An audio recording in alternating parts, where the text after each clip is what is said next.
going on, world? DS1 Ross. Now I'm back. Shout out to everybody. Shout out to everybody who support me, DS1 Ross and Sheep Stay Sleep TV. Very much appreciated.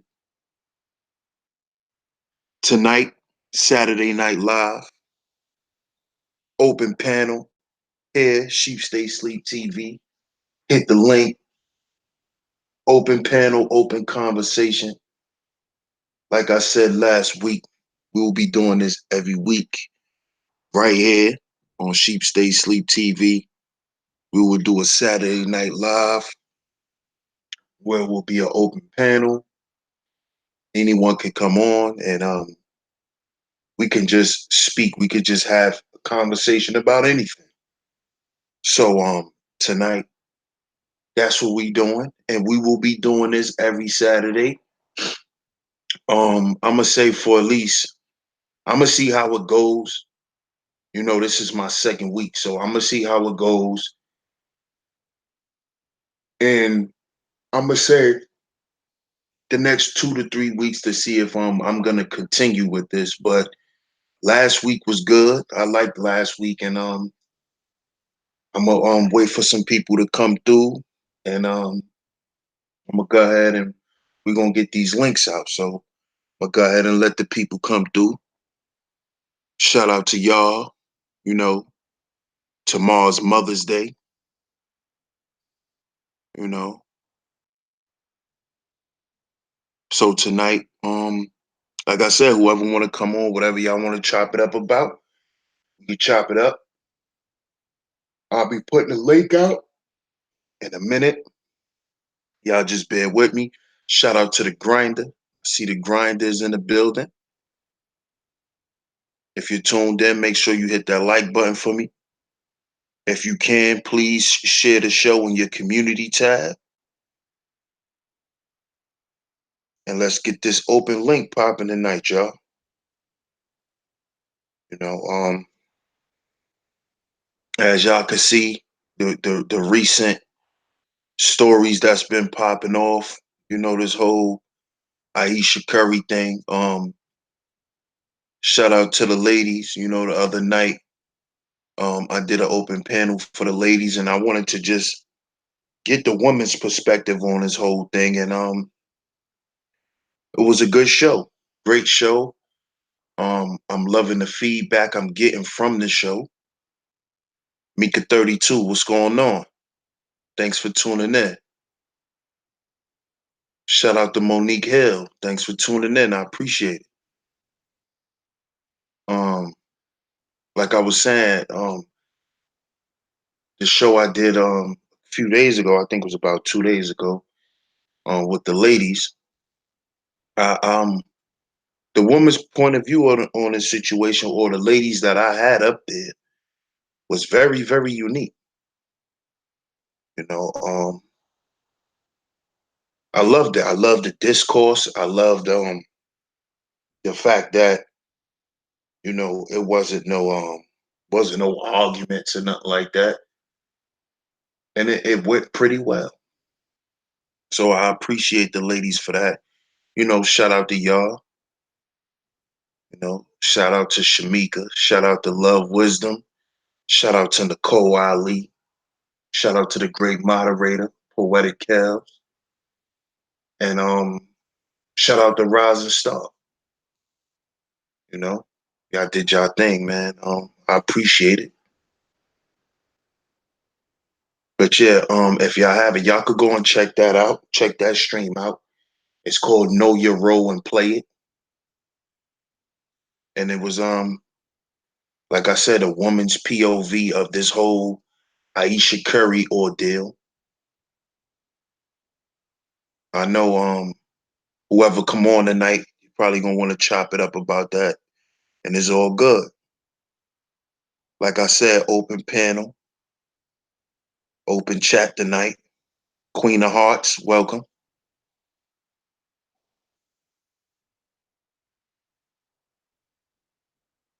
Mm-hmm. No doubt, no doubt. So yeah, I know we probably gonna get into that for sure.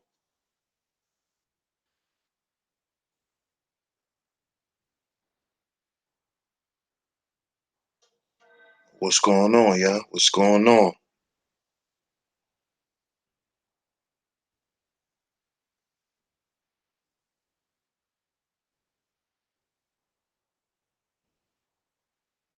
I would say this too. If y'all not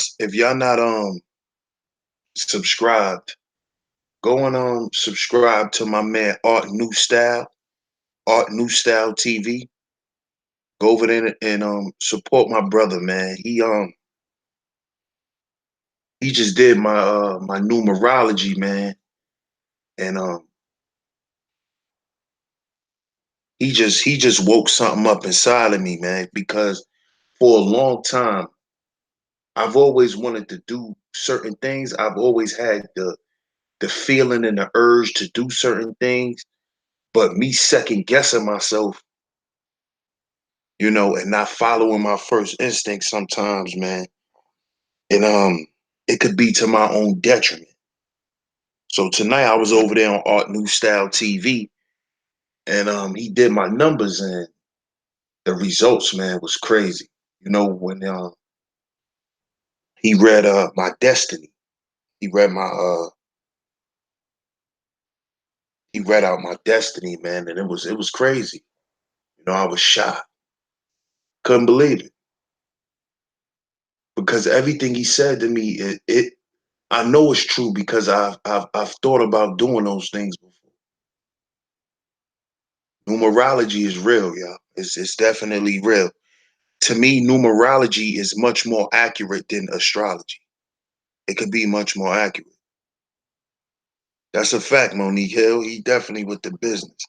Shout out to Clark Kent. What's going on? Thanks for tuning in.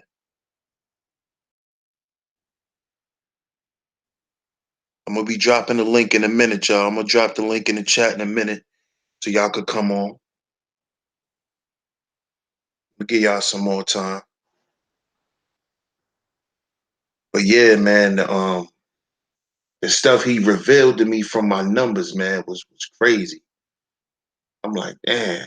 And I've been putting, the stuff he was reading, I kind of been putting on the back burner, like I said, just through self-doubt, you know?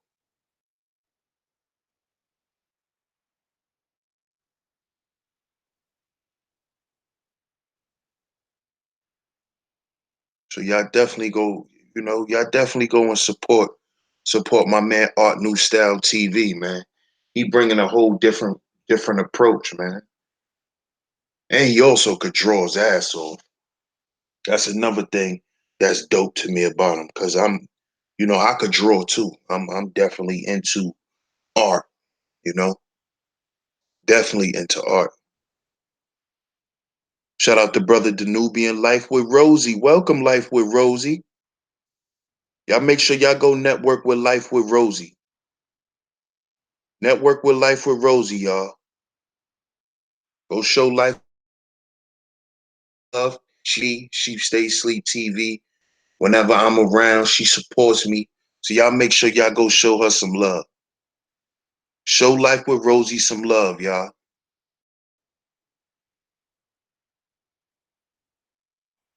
Thanks for tuning in, Life with Rosie. It's an open panel tonight, open chat. Like I said, I'm gonna go ahead and I'm gonna give y'all a couple more minutes, and I'm gonna go ahead and start dropping the link.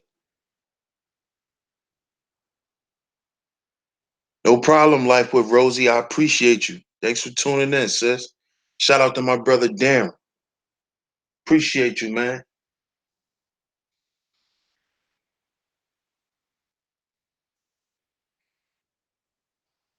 Also,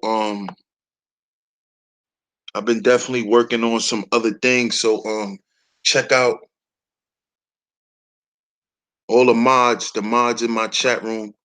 Drop the links for me, man. Drop the links to my to my merch store. The links in the chat. Go ahead and grab the links in the chat, mods, and drop those links for me, so everyone can know what's been going on.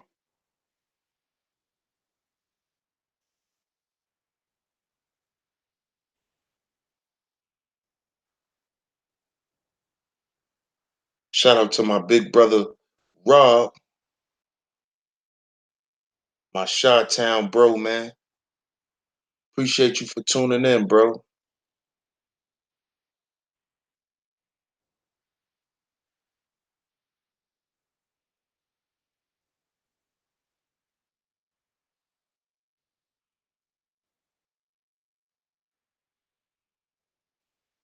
Do me a favor, fam. If y'all have, go ahead and share this stream for me, family. Share the stream for me. You here? Make sure you hit that like button. I appreciate you, Miss Teresa. Thanks for tuning in, Teresa. This is an open panel, open chat, Saturday Night Live tonight, y'all. Saturday Night Live. I'll be doing this every week. Saturday Night Live. We can just come up. I can enjoy yourself on Sheep Stay Sleep TV tonight.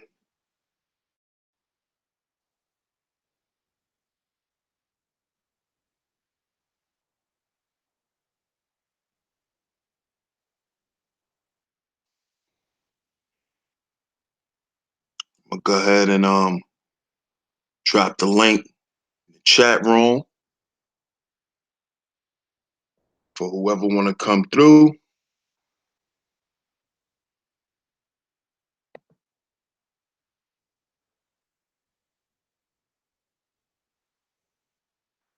There's the link. Anybody who want to come through, shout out to Pretty Apple. Thanks for tuning in. I appreciate it.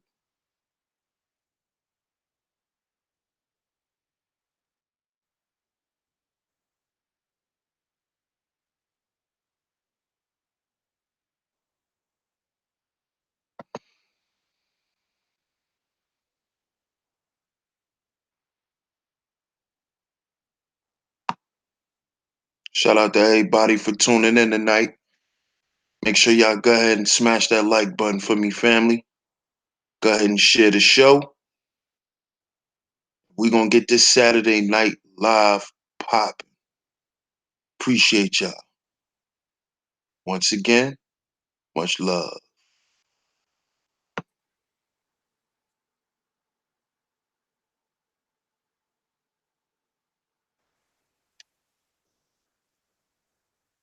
Who that in the building? Somebody's in the building? Who that? Yeah, Oh, what's going on, brother Rob? What's going on, big bro? man, nothing much, man, nothing much. I had been running all day, and so finally got my Mother's Day shopping done, and I'm just at the crib relaxing, you know what I'm saying, and was doing a little research and was listening and stuff. I got something I'm gonna drop, uh, coming up, and I'm gonna just keep it to the vest, so as they say, until I get it all together and everything, But other than that, just in these YouTube streets, man, what's good? Man, I'm just chilling, bro. Got an echo, bro.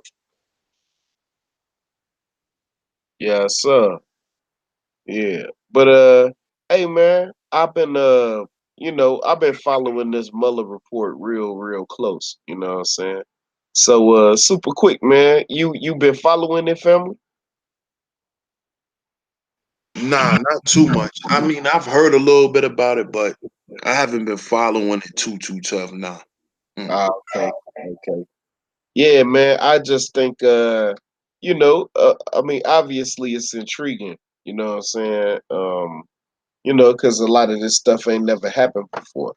In the history of politics or in the history of the United States. So, you know, in essence, we living in historical times. I mean, of course, I'm not surprised. You know, but at the same time, you know what I'm saying? I just been following it, and I was just trying to see if other people been like really looking at it.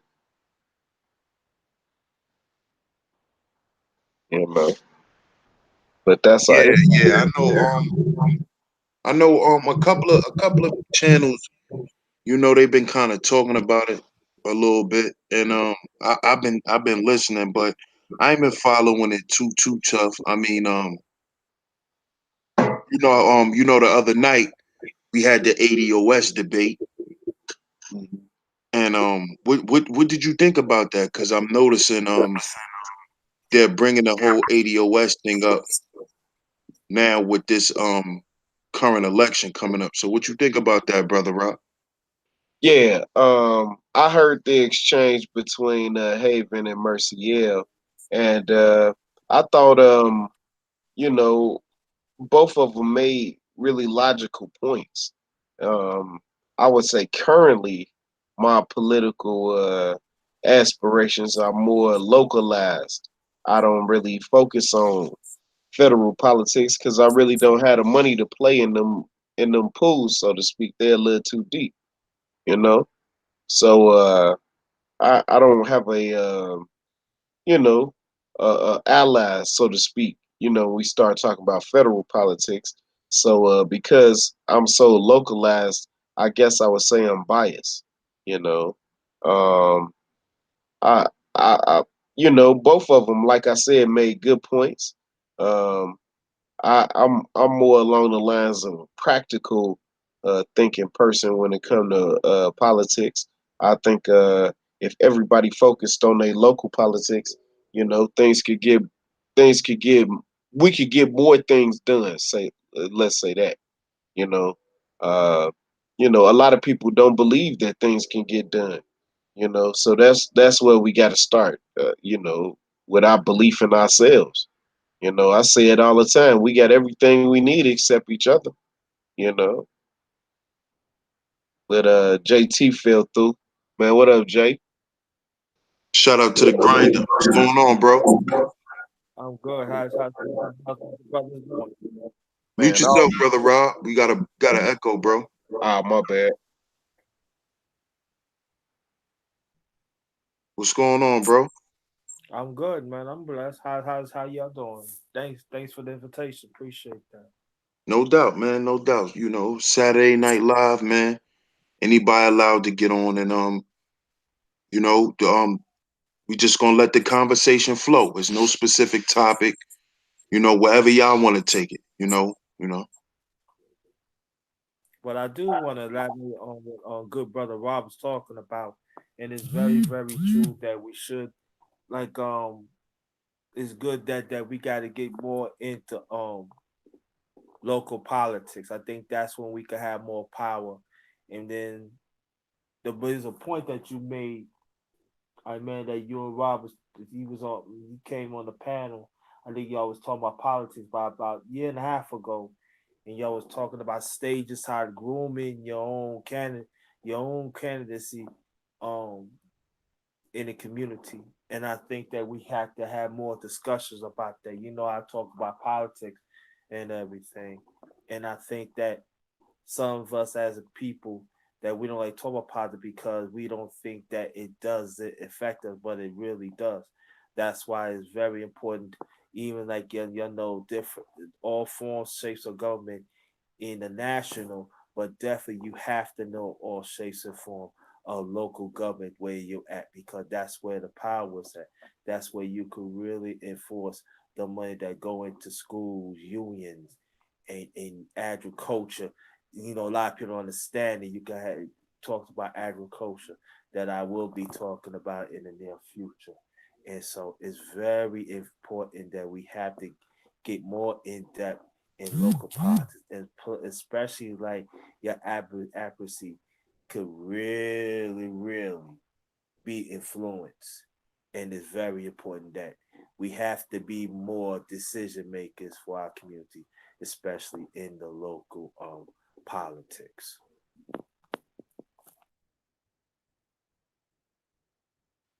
No doubt. I agree. I agree. What we gotta understand is that everything, just on a basic level, everything starts at a beginning point. Everything starts at the bottom. This is why back during civil rights and all of that stuff, a lot of people were successful using grassroots movements because we got to understand that everything starts on a local level anyway. So that is the basic introduction to politics is the local level. And you know, us on a daily basis as a people is affected by local politics more than anything. We're more affected by, you know, I'm from New York, so we're directly affected by our borough president before we're affected by Donald Trump, you know? And JT, you from the town, so you know, local Definitely. politics is what affect us the most with the police harassing us and all of that. That's all local politics, It is, yeah. so I totally agree, you know. Yeah, it was a brother that was well, he probably don't consider me his brother, you know, but he was on a whole nother channel, and he was saying that the civil rights movement was a failure, and they didn't build any institutions. And I'm like, man, bro, uh, that's not true.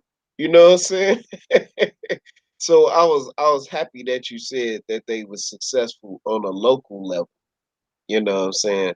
Like people don't understand the sacrifice and the organization that it took to get the Montgomery bus boycott off the ground.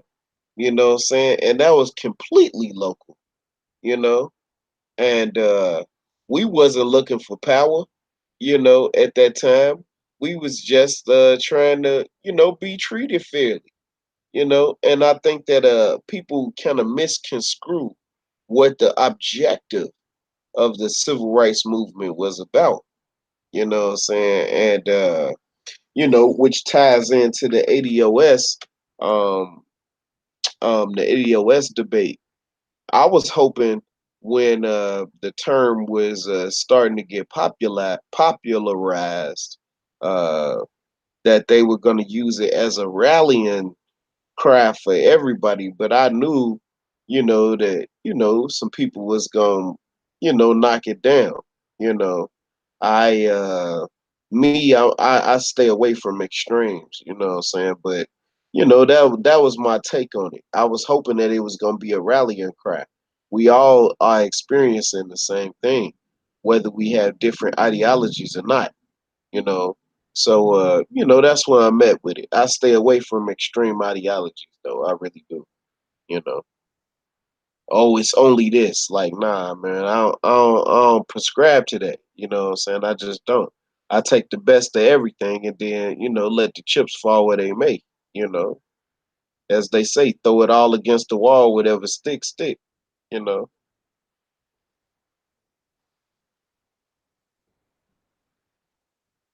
Indeed, indeed. Shout out to ID. What's going on, bro?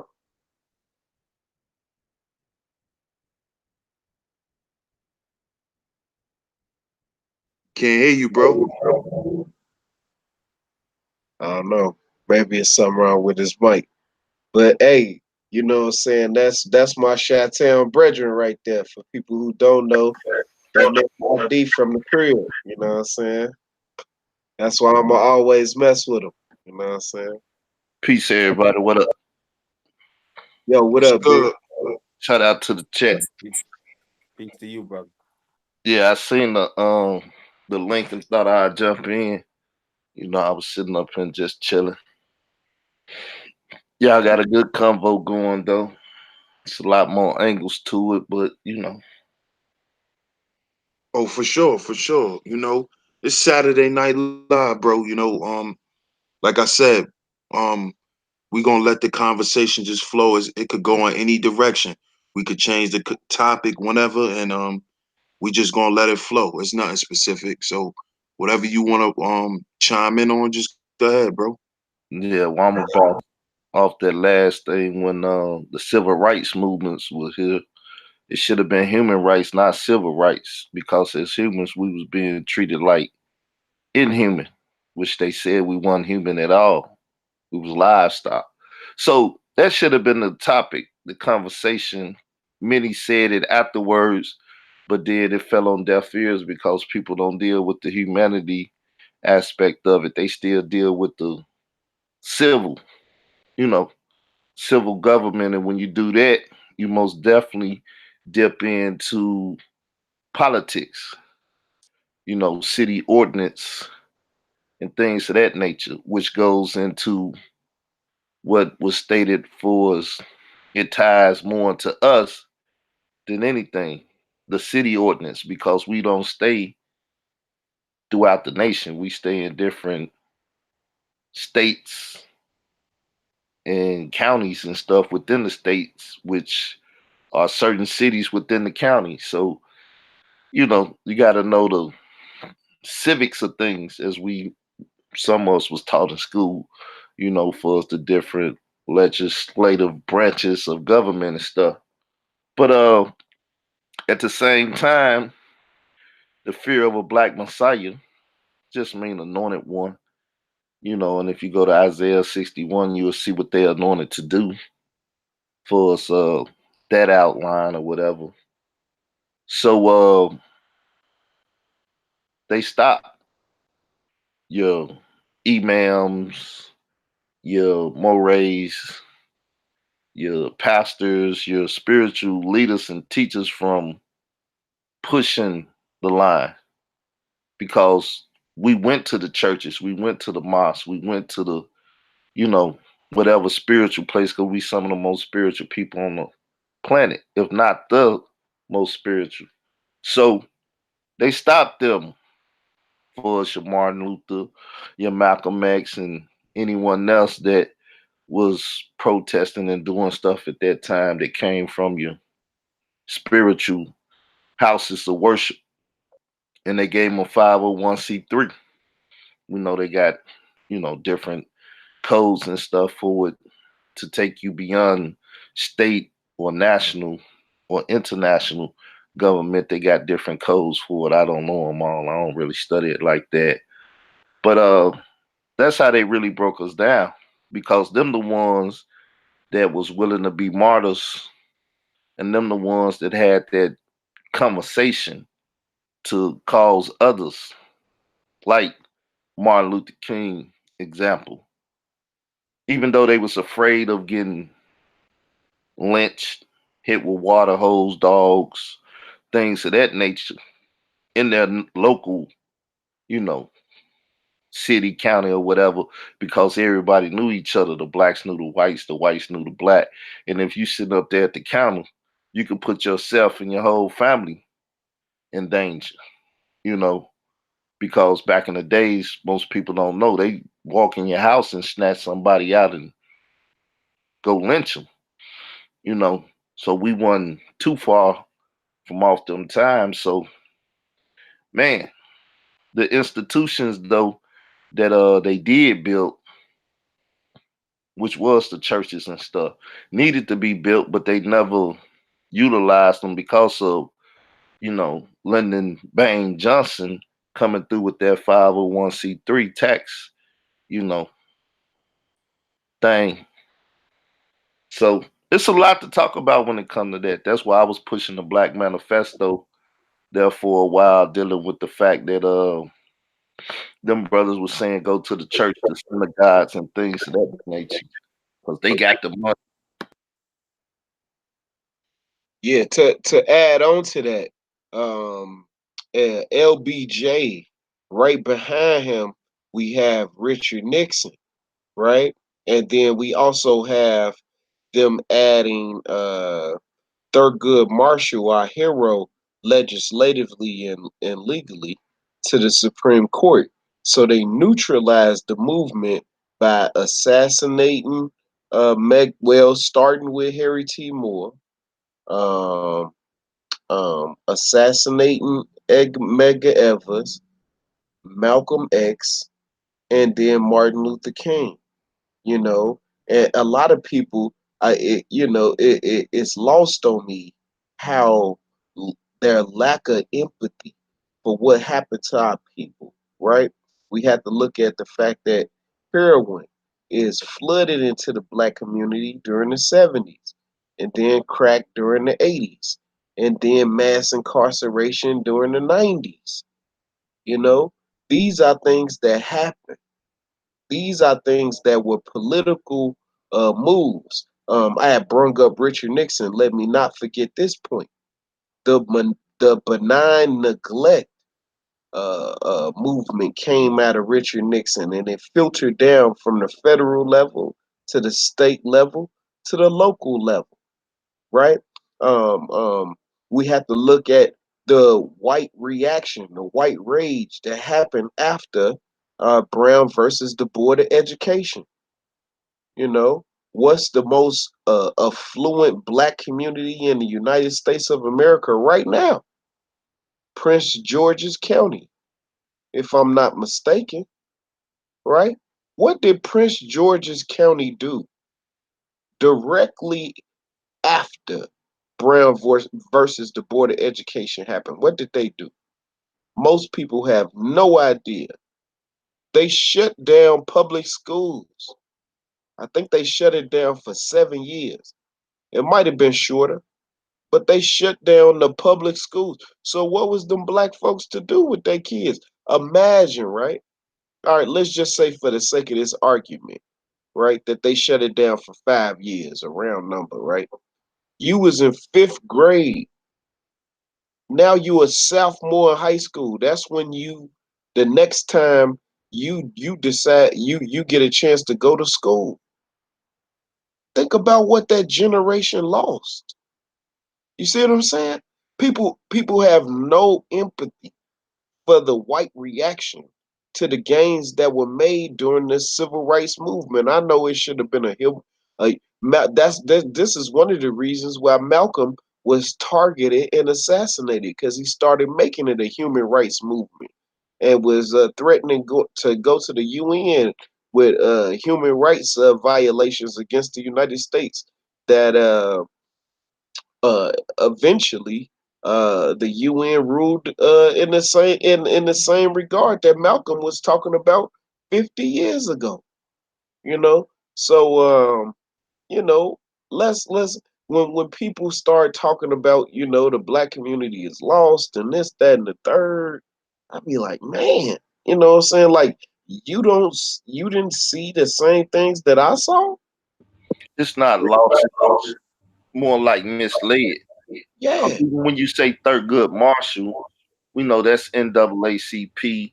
We know that the Jews was putting big money behind that and pushing certain things and stuff. The NAACP had a lot to do with a lot of what was going on back then, you know. And then those lawyers and people that was a part of that circle dealing with, Martin Luther King, because he had a certain, as people know back then, you had financiers that was pushing people in, putting money in their pocket. Though they was grassroots and stuff, at some point they even got usurped. So it's a lot of, like I said, it's a lot. But see, when people talking about ancient stuff and everything, when we can go back to the 60s, 70s, 80s, 90s to now and really look at how they manipulated, like you said, all them political climates and all those different individuals and stuff back there, we can see exactly how we get to where we get today. But a lot of people don't want to focus on that. COINTELPRO is something that's going around a lot now. But 3, 4 years ago, people weren't talking about how agents are even in our midst today and how we dealing with that today, and how even this platform that we own called YouTube, you know what I'm saying? None of this stuff was talked about, but we know that these are the systematic ways in which they done broke us down from the 60s, 70s, 80s, 90s to here. You know what I'm saying? But we don't talk about that as a whole. You got little pockets here and there where people talk about it, but you know, other people floating face down in the mainstream. The truth be told, I try to explain it to people, you know, and I explain the mentality that's coming out of households, right? And this is the way I break it down. If you are a mother, a black mother during the 40s, the 50s, the 60s, right? What you think you gonna be teaching your son? To be like Malcolm X? To be like Martin Luther King? Man, hell no. You gonna tell your son, hey, when them people talking to you, man, just listen to them, man. They got a system, and I mean that system is what it is. You just mind your business, you know what I'm saying? Man, that's what they teaching their son. And that's what we dealing with, the fallout, right? Look, right? Look. We are dealing with the generation that failed to crack. They failed to it. You know what I'm saying? That's what happened. They failed to. Either they was selling it and they daddy got incarcerated, or unfortunately, they was using it. We refer to them as crackheads. You know what I'm saying? Right, baby. I know a bunch of people that became millionaires off the game. You know what I'm saying? A bunch of people. You know, that just wasn't my path. You know what I'm saying? That don't make me look at them any less. It was a false choice that was given to us when we were young men. And some of us made bad decisions. You know, that's all it was. It was a false choice that was presented to somebody, and I look at it, structural poverty. Keep in mind, they had to pass laws to make sure that a black man could get hired. Not to mention, they have traditionally underfunded schools. The economy has changed 3 times over the last 50 years, from a manufacturing to a knowledge base to a technology based society. 3 times. Well, when we was getting it good, we didn't use it for what it was.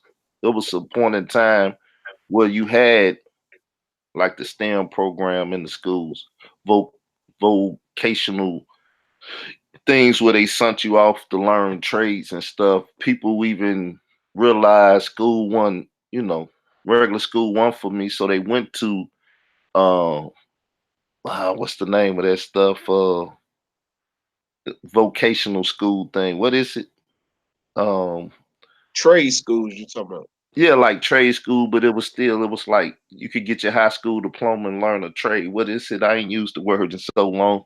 People don't even Like talk. alternative school? No, no, it's something else. It's when you was acting up, they was sending you to them type of schools. Uh, what is it? I can't think of the name of it, but it's my brother went to it, but he way older than me. He learned how to weld. Um, it's something like alternative school. What's another name for alternative school back in the day? Outreach. No, not outreach. It's a specific name for them schools. Yeah. I can't remember what they used to call it.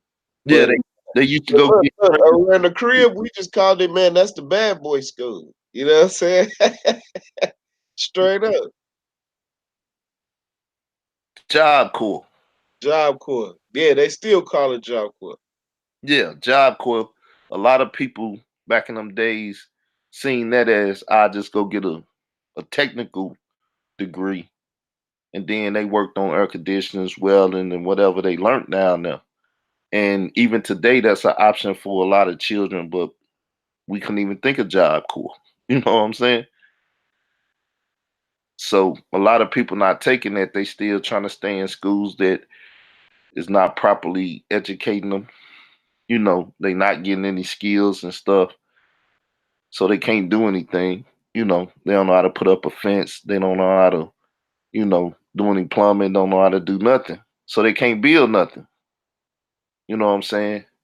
And as Booker T said, taking pride in being able to plant a crop or do stuff with your hands is like the minimal. Trying to do something else is afterwards. But if you don't know how to do technical stuff or do things that it just take to live, when we got off the plantations to go back, we the one with the skills. We the ones that still dealt with the livestock, built stuff, fixed stuff. It's only if you study the history of it, it's only a certain time where they start doing unions, learning those skills and cutting, those who once did those things out. Even when it comes to the fields, they talking about immigration now, but they had a lot of Hispanic people over here working them fields, cutting us out of the economics of things. So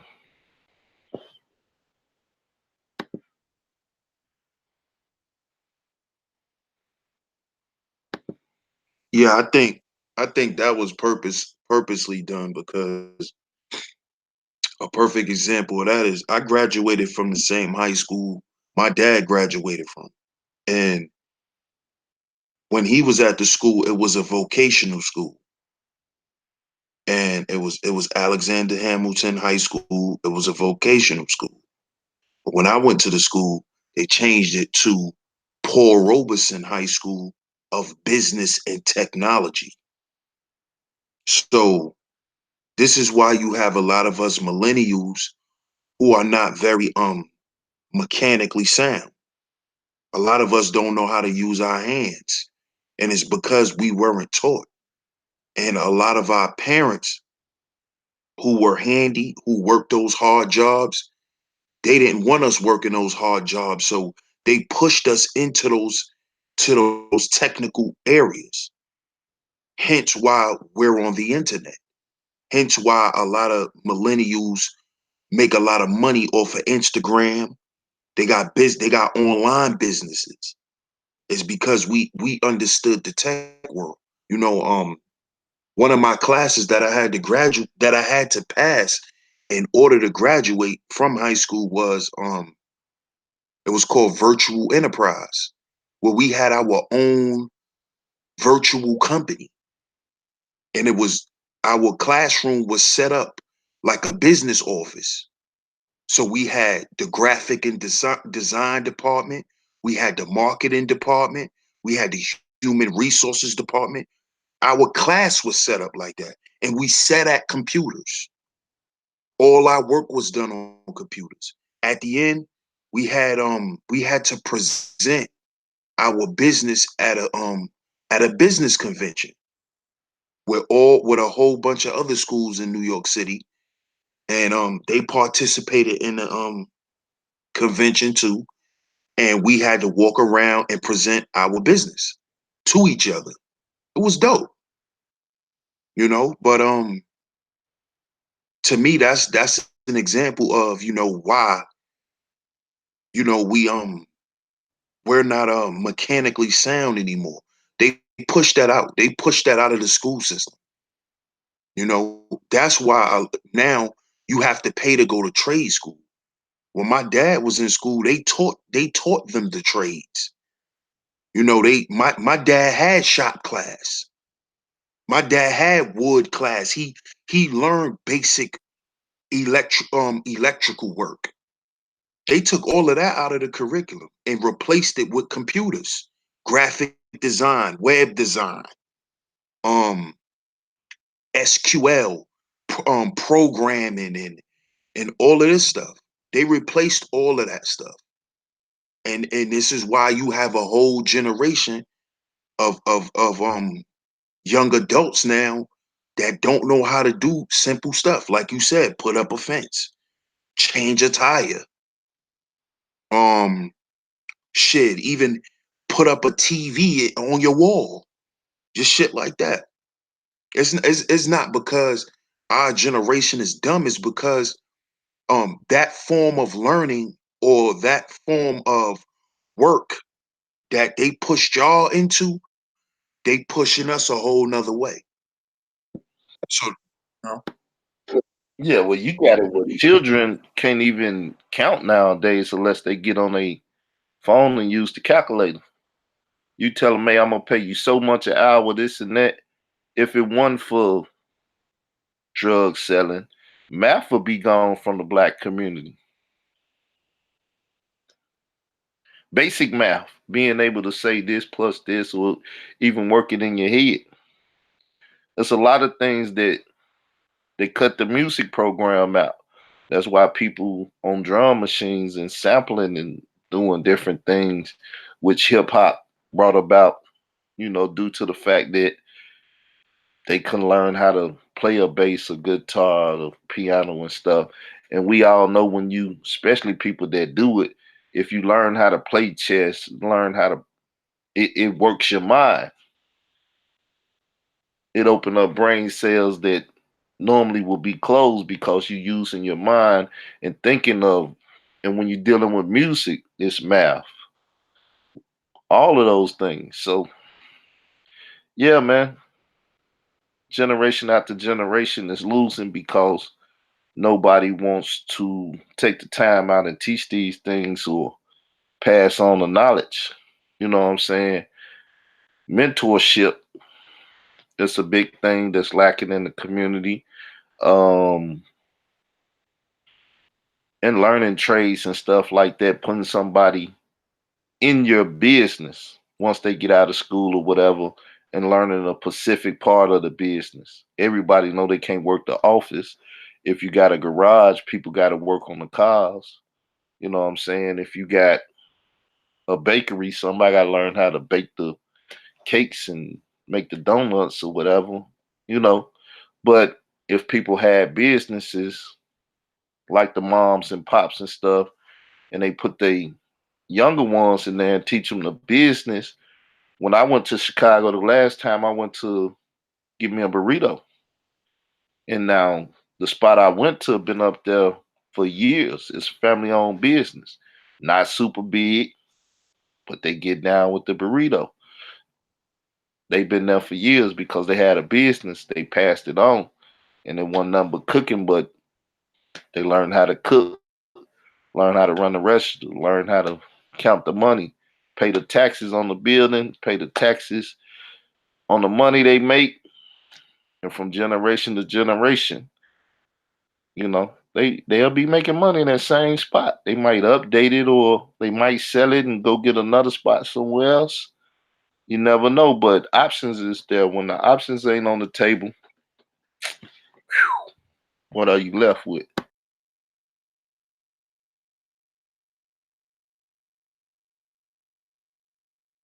good point. And that's what I was kind of speaking on, because I hear a lot of older people, they speak bad about millennials, but I feel like a lot of them don't understand how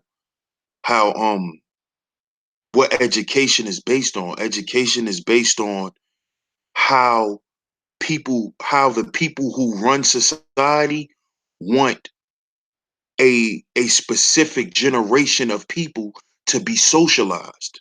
Because at the end of the day, it's all about grooming you to be a slave anyway. They're only grooming you enough to work in a certain market.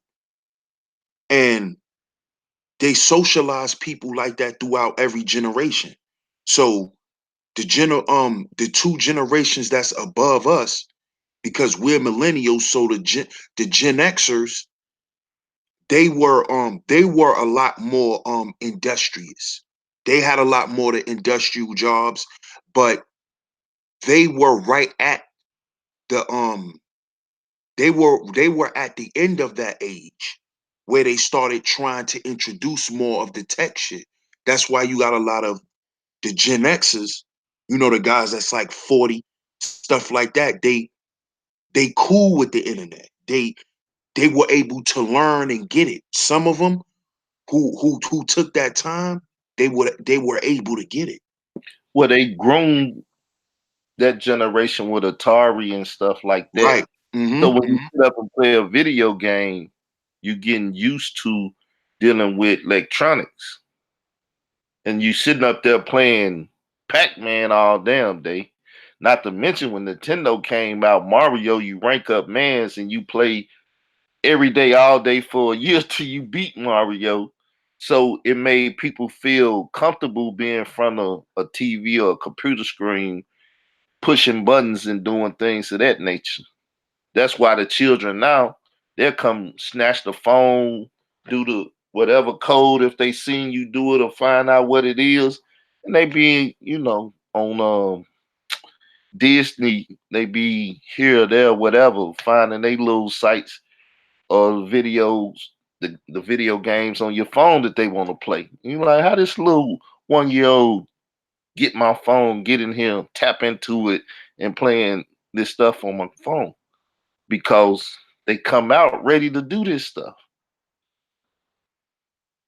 It's in their genes after watching through their mother and hearing, and they're around it. People forget you learn in the womb too. They learned it in the womb for 9 months. They come out ready. Man, it's something that I have learned during my time working in education and the importance of it. Right, education your education system is supposed to produce the solutions that your society need. Your education is supposed to produce those solutions, or the people that can produce the solutions that you need. You know what I'm saying? So I mean, at some point we gonna have to get ahead of the curve, right? So what am I doing? I know for a fact that Chicago O'Hare Airport is about to add a whole new wing. So that's a huge opportunity for construction, as well as CTA, right? The public transit system here, right? They're about to extend the train line to 130th Street. So I know cats that like with the second chance program, cats that might got a scratch, an X on their back or whatever. You know what I'm saying? My shorties that got that X on their back, that's where I'm pushing them to, right? On top of that, right, I'm making sure everybody can get registered. Register to what, Rob? Vote, fam. Because if they can register to vote, they can register to get a firearm. If they can register to vote and they register to have a firearm, you know what I'm saying, and everybody in the mob got the same credentials, right? Man, what do that show? That show organization. I can literally say, you know what I'm saying? You don't have to show up to the polls. I just need you to register to vote. You know what I'm saying? I can literally show up in the alderman's office and say, hey, these are the people that I got ready to go. You know what I'm saying? So what's up? You know, That's what Larry was bringing to the table no doubt. with that 21 agenda. The 21 vote, yeah. See, So people don't even know about that, right? People think that Larry Hoover, hey, he did what he did, he should rot in jail. This man motivated 400,000 young men to go out and vote on the day of. And we can't count how many people he got registered to vote leading up to. You can't even count that number. But most an extra 400,000 people went to go vote in that election. and most people that ain't from Chicago don't know that if you ain't had that I went and vote, but yet you had that voting registration card, you could get locked up that day. Just Hell yeah. they went back to the old tactics. Right. Right. Stopped you. Hey, you voted yet? Come on, we taking you down to the precinct. You ain't gonna vote today. Man, look, right? We have to break it down to the bare minimum, right? Why? Why did they want us to not be able to read and write while we was in slavery? Because it's easier. It's easier to control somebody who is not educated. It's easier. It's easier to control a dumb populace. So why? Why would we not understand that that is a tactic that they've been using. You know what I'm saying? The second tactic that they've been using, right? And this is the reason why the 15th Amendment is so important. You got the right to vote. You got the right to vote, man. Yeah, and they go back to the local politics. Even if you don't vote for the president because you feel that vote don't count, the Hmm. city alderman, the governor, the mayor, all Yeah. the state. I, man, look, right? Why you think we even understand a term called voter fraud? How can you have voter fraud? I mean, you know, in the 1920s in Chicago, very famous story of voter fraud. You know what I'm saying? After you vote, make sure you vote one more time. You know, but that's not like that today. Voter fraud, they got 38 examples of voter fraud nationwide. Voter suppression is a real thing. That's why that young lady didn't win in Georgia. Man, people got to wake up and smell the coffee, so to speak, bro. Yeah, down here in Park, and y'all know where I'm at. Most of y'all, I ran for the mayor. You know, I ain't get that many votes and stuff. You know, but most people don't even know the process you got to go through, and you got to get signatures on a piece of paper to say you can even get put on the ballot. You know, I went through the process just to see the process and how it worked, and the fact that people was being too, you know, private stuff supposed to stay in the private, and you know, social stuff or public stuff stay in the public. So I ain't like that part of the system too, because too many people know each other down here, and to get personal is, you know, it's just gonna make things ugly. But anyway, it was due to the fact that the mayor died. Uh-huh. So they had to have a runoff to see who would be the mayor. But the Yeah, mayor right. died pretty much of a heart attack because he was being stressed because the election he had so many dead people voting for him and stuff. So Mhm. the feds and stuff was in town like, how's these dead people voting for who? And man, it was crazy. The politics down here is still like that due to the fact that, you know, we still in the South. It's still certain things and certain people pulling off stuff. You know, it was a black man, but still yet in the same, he was tied into the people that do that stuff and can Mhm. make it happen. Been doing it for years and making it happen. So, you know, Man, yeah, that knowledge that you picked up and running for mayor down there, and I applaud your effort, brother. That is something that you can transfer. You see what I'm saying? That's information that once our people have, now we understand how to get the power when it's necessary. You know what I'm saying? That's what I'm saying. Like why we gotta shun everything and call everything, man, I just gotta call it what it is. After you call it what it is, you gotta learn something. It's a lesson in everything, fam. It's a lesson in everything. And so I applaud your effort, brother. I wish I was down there to help you, you know what I'm saying? And nah, maybe it's all good. Well, I was putting in practice what me and the brother Reggie was talking about. You know, he came up with the Black City plan. But me and him had been talking about that, and a couple more people was, you know, running it across different platforms at the time. So he came up with the plan, mhm. and he was trying to give it to the community, and I was like, I'm gonna put it in action Yeah, yeah. because we were Look, talking about it before we wrote up the plan. So I'm like, you wrote up the plan, but I'm gonna put it in action just to see what it is, yeah. and maybe that'll inspire other people to try to, you know. I reviewed the plan, brother. And the first three volumes is basically the need for the plan. He had to convince people of the plan. The last volume is the plan, and it was a solid plan. And again, you know, shout out to Bro Reg. You know what I'm saying? The man, look, people can say what they want about him, right? When I went to Harlem, right, the man met me at the Met just like he said, and he knew what he was talking about when we was going through the Met, and him explaining the archaeology and the finds and all of that up in there. You know what I'm saying? So shout out to Bro Ridge. But the plan was solid. You know what I'm saying? And the need for the plan. I feel like he backed it up brilliantly. You know what I'm saying? So man, the plan, I feel like we still could use it. You know what I'm saying? We still could. It's a book too to add on right to this same discussion. Right? Because what are we talking about?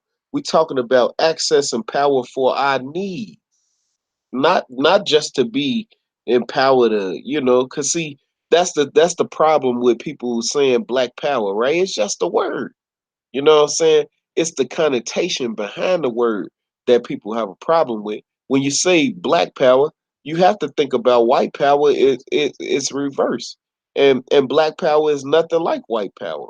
You know what I'm saying? It's nothing like it. You ain't never seen no black folks burn no crosses on people's lines. Well, when it was being used and implemented by Stokely Carmichael as he first one to popularize it, after Mhm. getting out of jail and giving a speech, Black Power, this and that, him and Martin weren't seeing eye to eye with that whole thing. That's why they waited till he creeped off, got out of town, and they pulled the coup or whatever. But Mhm. anyway, it was Black Power for the black, white power for the white, power to all the people and stuff. As the Panthers eventually start, you know, Yeah. the The way. the Black Panthers, the Black Panthers was a reactionary group. So that's the key to this. They didn't just form the Black Panthers just because. It was because of police brutality. Yeah, but That's they had white Panthers and other Panthers too. They had yeah, Panthers and yeah, everything. but I mean the specifically what I'm saying is the contrast to it, right? Black power is not like white power. Black power is to empower our people and to make sure that our people understand that we come from greatness. You know what I'm saying? Not mediocrity, but greatness, right? And when you talk about white power, that's to disenfranchise black folk. That's what white power all about, so that they can maintain their power. So that's what I'm specifically speaking on. The the comparison and the contrast from white power to black power. You know what I'm saying? Was Stokely Carmichael a lightning rod for maybe a couple of violent uh, outbursts? I would say yeah. You know what I'm saying? But not even close to white power. These people are the people who was doing spectacular lynching, had people body parts in they stores and in the window. Yeah, but this being universal, man, and making sure things are universal because if you're gonna stomp it out, can nobody have a how they perceive power. You know what I'm saying? On some of that Spider Man with great power come great responsibility stuff. You know what I'm saying? If you the leader, if you got the power, you got the money, you got the food, you got the resources, you got this and that. You got to know that if you don't spread it out properly and give people access and the opportunity to get it, that they're gonna try to take it. So you got to give it to you got to be able to give it to everybody. Mm. We all got guns. We know one thing: if it's a shootout, we all get an opportunity to pull our ratchet and let some shots go too. Equal opportunities.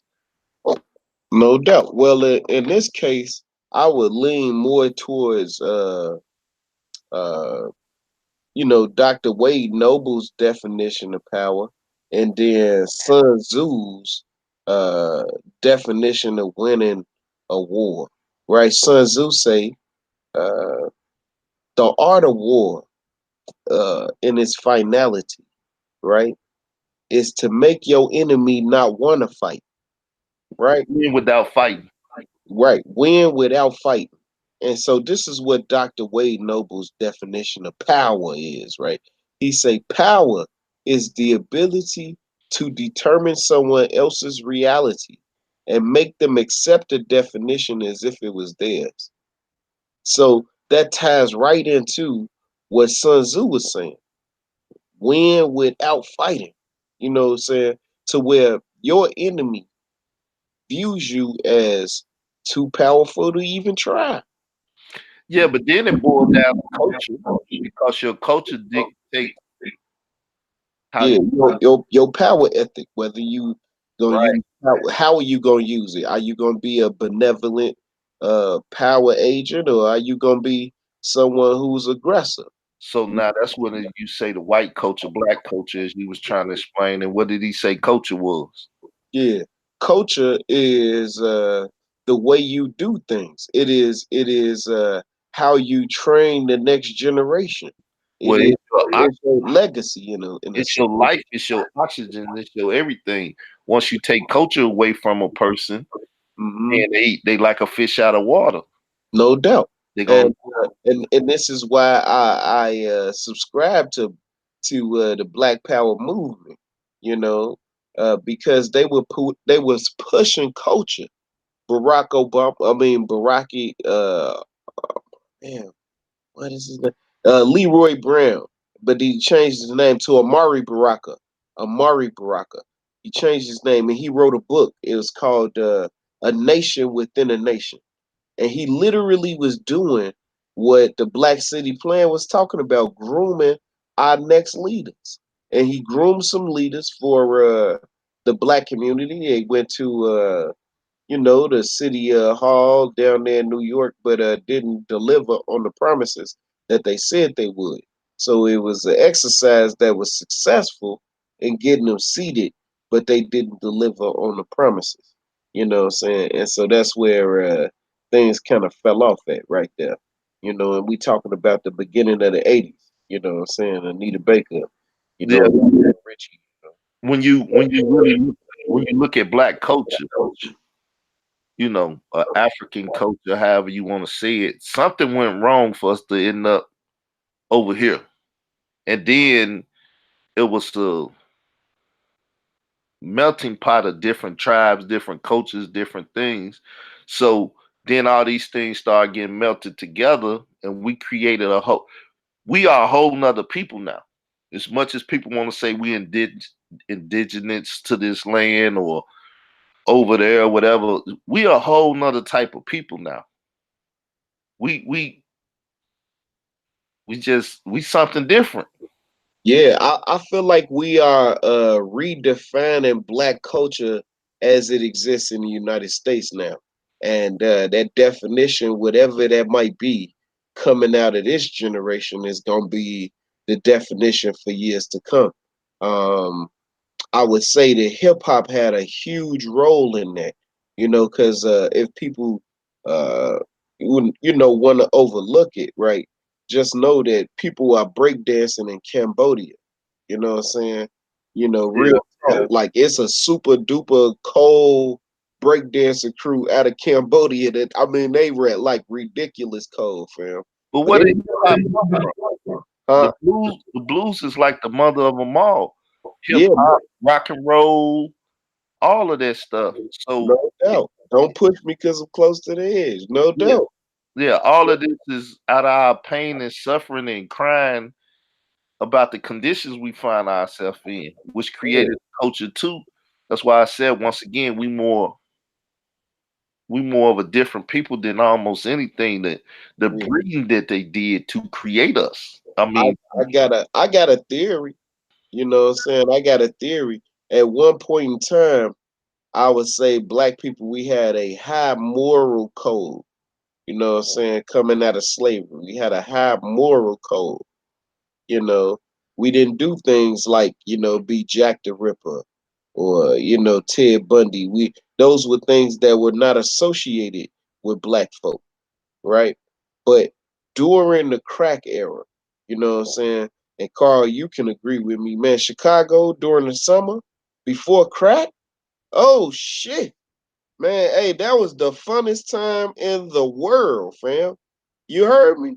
Man, like if you was gangbanging, probably wasn't as fun for you. You know what I'm saying? But if you wasn't gangbanging, man, Hey, boy, before crack, hey, 79th Street was the place to be. You heard? Anyway, after crack though, right? Think about the crack era for us, for instance, and its gravity on our morals, right? You 15, right? Who are your clients? These is grown people. Are you gonna have, respect for your elders after you done get rich selling them crack? Hell no. Think about it, right? You 15. You making $1,000 a day. Your mama worked 2 weeks and get paid $1,000. Are you gonna have respect for your elders being that you make quadruple? I don't even know the number. Quintero, I don't know the number of more money than your mama make. Hell no, you ain't gonna have respect for your elders.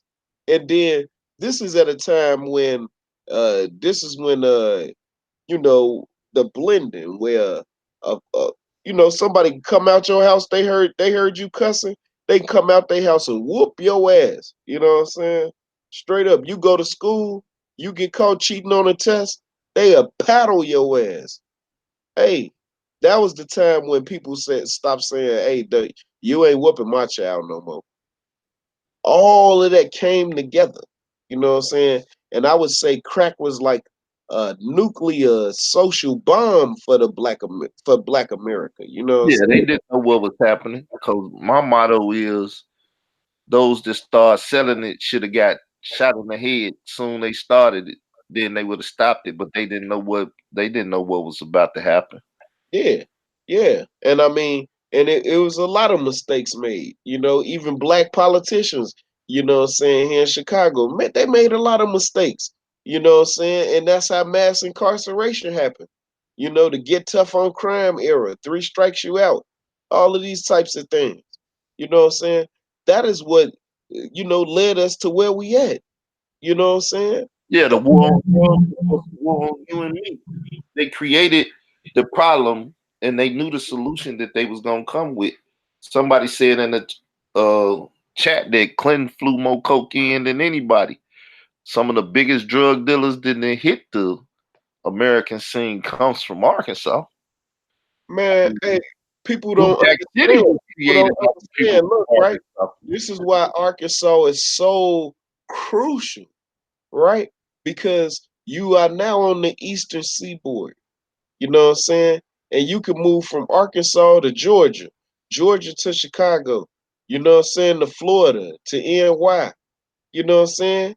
And it was just airdrop. How much do you think can be airdrop, fam? Well, Arkansas touched at least 5 states. No There's doubt. many other states. It's a key transportation hub. You know what I'm saying? Key. You know what I'm saying? And it's three railroads that go through Arkansas. You know what I'm saying? So like, man, people gotta understand. Like this was contrived. Man, this was contrived. This is heavily documented. Heavily documented.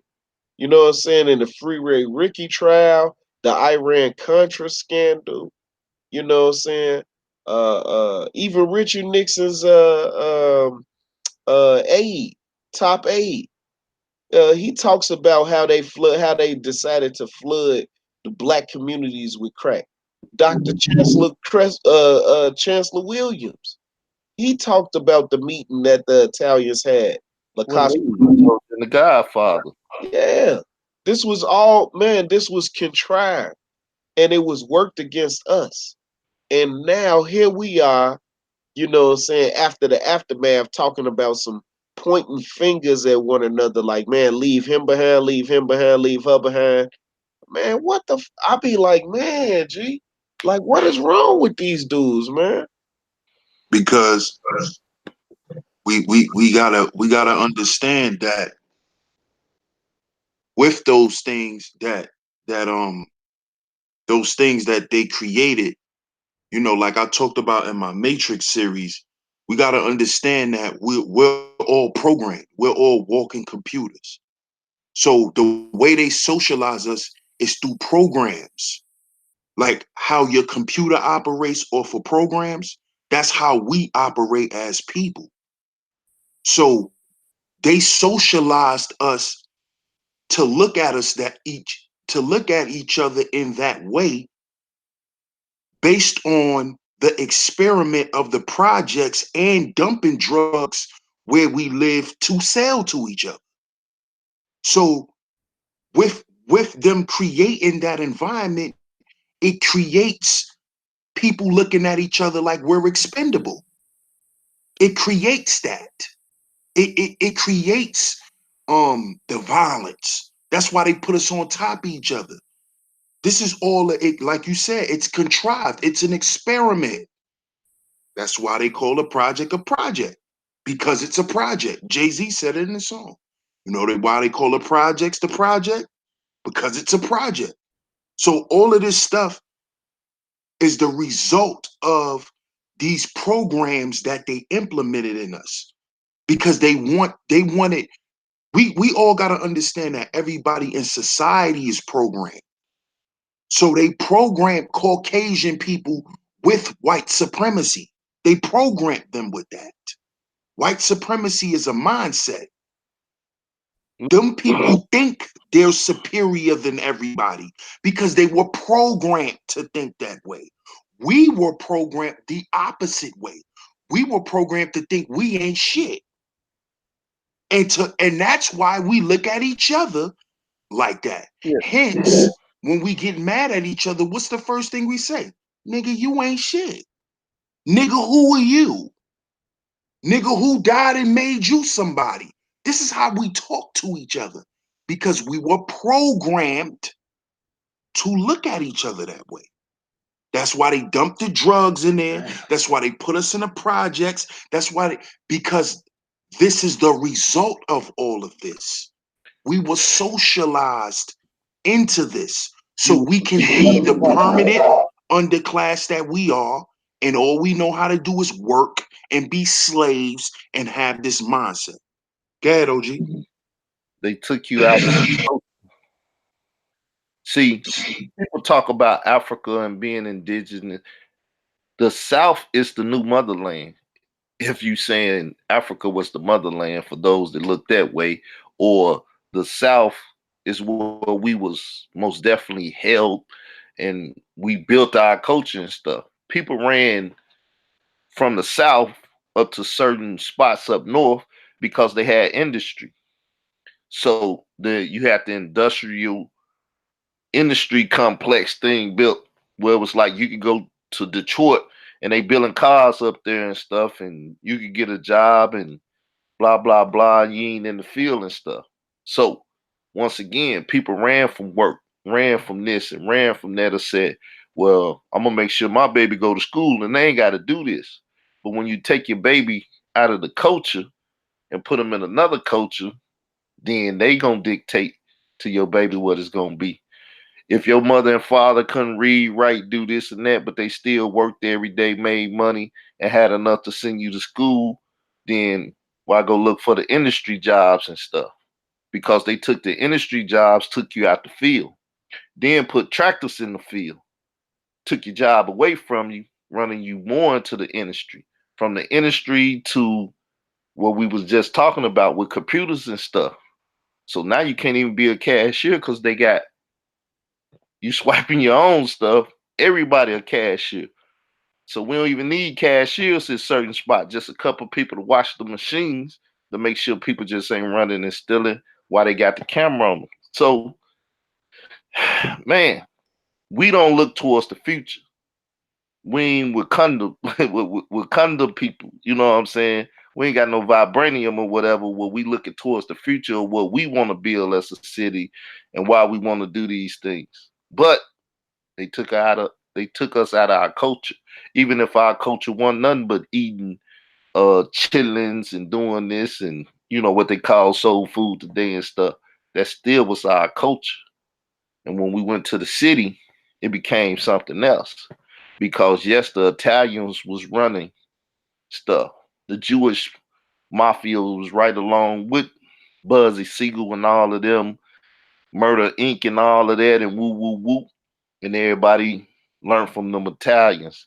They even looked up to Al Capone in Chicago until you had certain people, New York Buggy Siegel. I can't get the words out.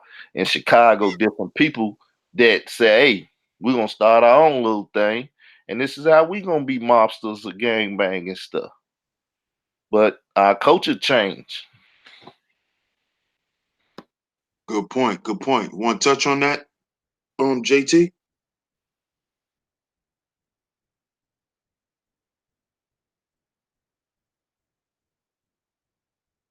JT, you there, bro?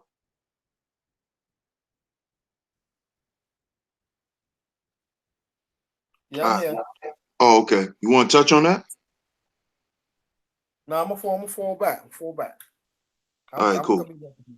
No doubt. All right. Well, I definitely agree with that. Our culture changed, but I feel like that is the nature of America. That's what you know um the Western world have done. It has stripped everyone of their culture. Everyone lives the Western culture. That is the way of the world now. Everybody suffers from this. No one's actually, you know, no one no one actually is keeping all of their customs and traditions no more. All of this shit has been corrupted.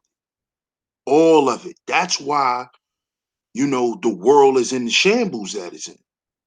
Because every, Western ideology has swept through the world, and it's destroying the world, actually, because that's why you have a lot of people from Africa, and other places, um, who kept their culture intact for so many years.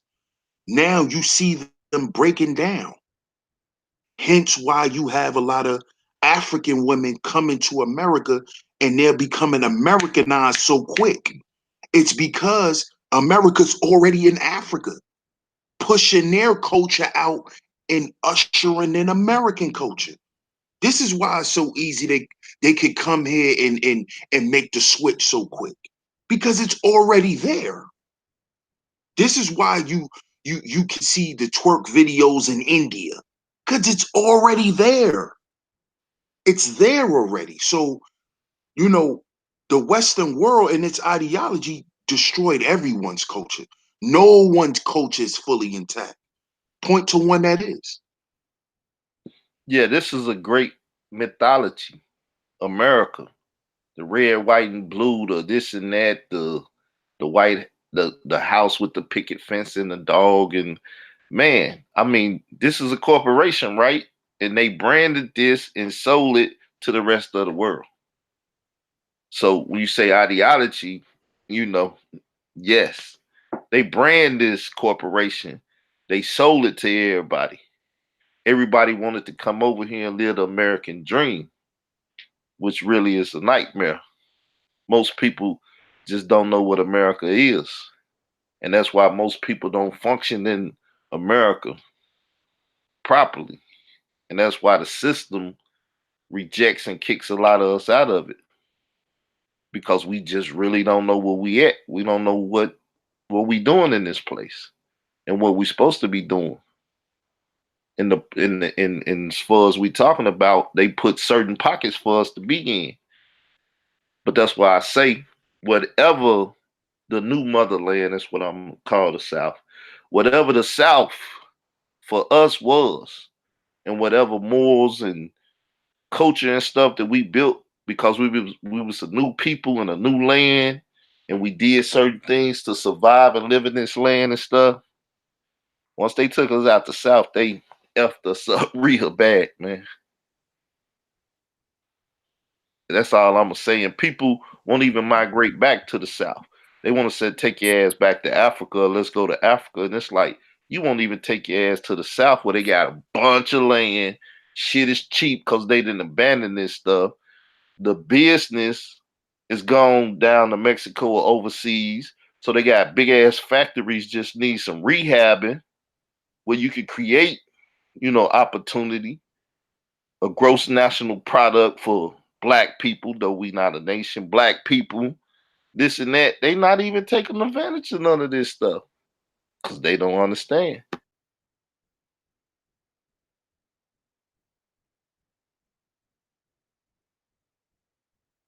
Yeah, that is so true though, because I used to have talks with my grandfather, and when he was living, and when the South was not, I'm talking about like in the 30s and the 40s, when he was saying that there wasn't no jobs was happening, they migrate to like the Midwest, Mid East, and New York, and it was opportunity was there, and throughout the decades, it's like when the rights that we supposed to have, it was given to other people. Also, the jobs was drying up. It wasn't no more middle class. Our curriculum, so little by little, was taken out of schools. The discipline wasn't there. The family, little by little, we could actually see that the family unit was breaking down. And so now, when we have our young kids right now, when they into like technology and stuff, and it's real, that's commendable. But I feel that the technology, that the curriculum of our people, that of our history, they don't know what it's all about. And then at the same time, the communication has been breaking down, and the power that we have among us is really breaking down. So I agree to the budget, what you're talking about, and it's in shambles right now. And where to go? And I feel that we have to get back to the essence, wherever it is, that deals with spiritual, culturally, and socially. But how many of us is willing to reprogram it, to start it up and get us going again? And I fall back on that.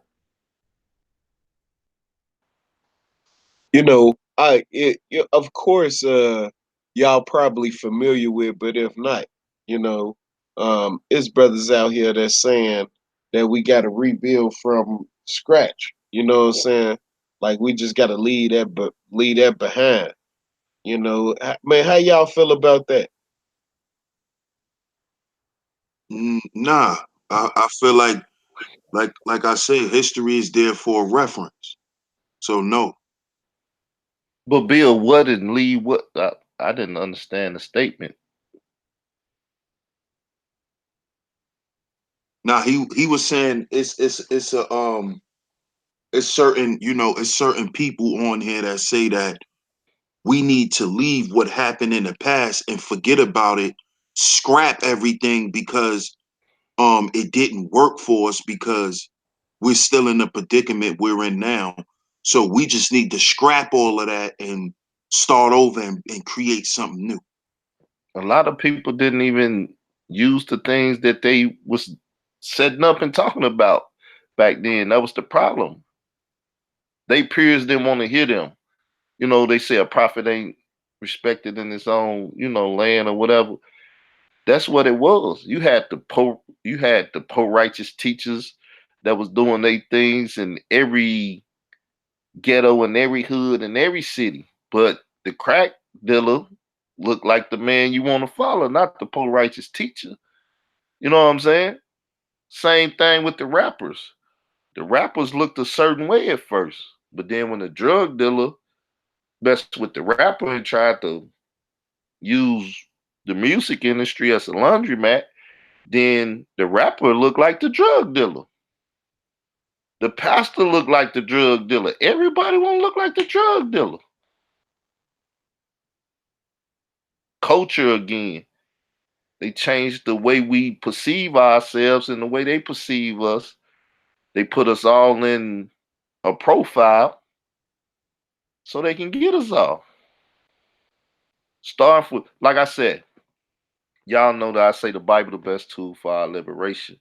Then I went and studied Black Power from different angles and stuff. That's how I ended up with the Black Manifesto, because they was talking about what I call churchonomics. Now we know we got more churches in the black community than anything, but they're not even used right because once again, we don't know what the church is. We don't know the power it holds. That was the main catalyst for civil rights and stuff, but we just acknowledge what happened to them with Lyndon Bain and Tricky Dick. You know what I'm saying? They cut that from us. But those are institutions that we could have used in a certain way to get what we need. We always had those institutions. When we was trying to get free and do stuff, we did it when the white man wasn't at the church and wasn't nothing but us in there. And we had our Negro spirituals telling you how to do what you need to do by singing certain songs and stuff. This is how we communicated. That's why hip hop is what it is. Or why I said blues and spirituals, and this is how we communicate to each other. Hip hop was supposed to be our CNN.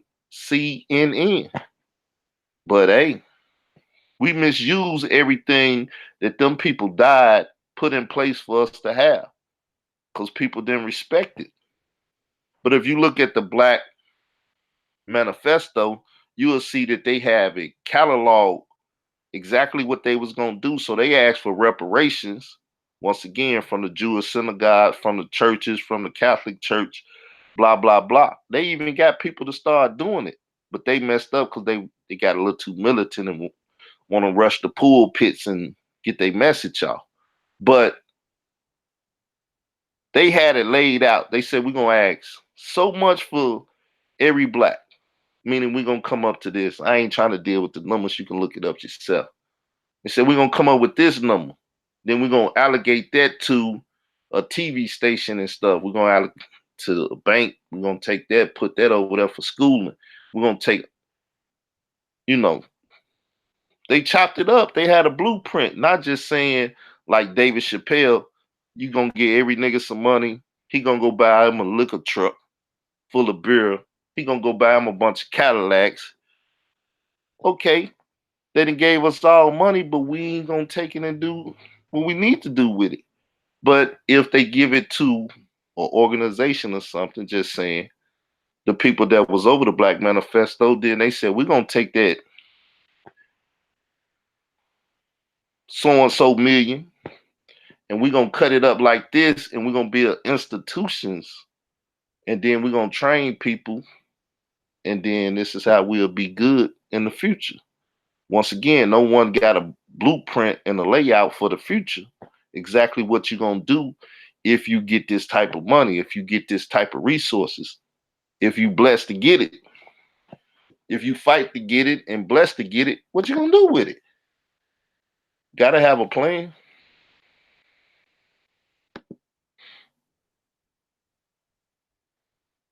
I agree with that. That's the problem. We don't have a structured plan to follow up through.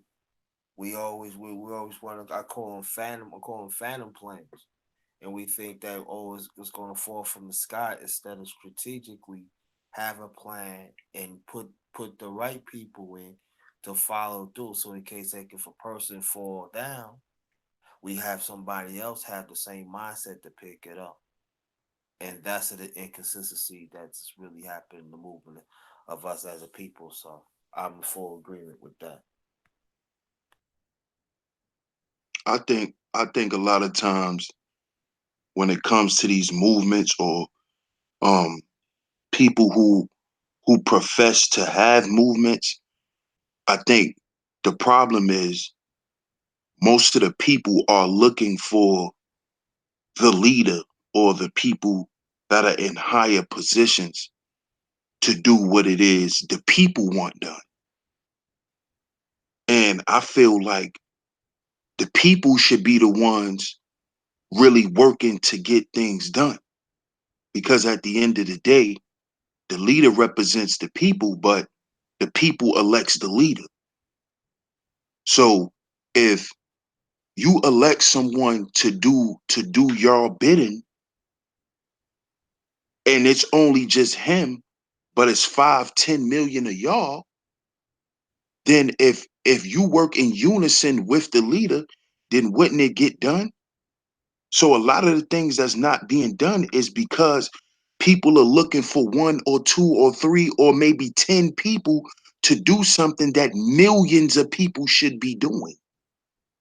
If it's a movement, it's not a movement of 10 strong people that are being depended on. I think a lot of times people in society is too dependent on strong people. And you're looking for that strong person to always be strong and to carry out what you are afraid to do. That's You what see? culture come in. That's what culture come in. That's when you see Black Panther, you see that they was, people say they warrior scholars. People say they warriors and stuff. I'm a soldier and everything. Well, when everybody got that mentality, you know, I'm a banker warrior, whatever. But you willing to get down for the fight. Whatever you want in this world, you got to fight for it. You got to suffer. You got to fight. You got to go through all the different emotions and different stuff that come with overcoming something. But everybody don't want to do that. They're not gonna give it up. And then, as they like to follow people, when that person being persecuted and they see what they do to that person, they don't want to follow. They're not finna pick up the torch. You could come up with the greatest plan, executed and everything. If the so-called man persecute you, kill you and stuff, who gonna be willing to say DS1 was the man? Let me grab this torch. Cause they gonna do my ass like they did DS. I ain't fuck that torch. I'm not finna get fucked up like that, nigga. You know what I'm saying? That's how our people do. Exactly, exactly. And hence lies the problem. And this is why, shout out and rest in peace the neighborhood Nipsey Hussle. The marathon continues. This is not a sprint. This is a marathon because it's going to be plenty of people who drop out the race. It's going to be plenty of people that is not willing to stand in. That's why it's a marathon because it's going to be plenty of people that's going to drop out. Plenty, plenty, and this is the problem at the end of the day. So I feel like the people who have the most complaints about what's going on amongst Black people need to be the ones working the hardest to do what they could do. Because if you're not doing that, then guess what? All you doing is you doing the same shit that the people that's in these churches are doing. You're looking for a savior. That's what you're doing. And we got to get out of that. We got to get out of that savior complex, looking for somebody to take us out of our own predicament. No, you got to take yourself out your own predicament. That's your job. That's no one else's. No matter how strong someone may be, you see, this is why, I pay attention and I look into the backstories of a lot of these leaders. When you look at a lot of these Black men who led in their life, a lot of those guys dealt with a lot of personal issues. A lot of them dealt with stress.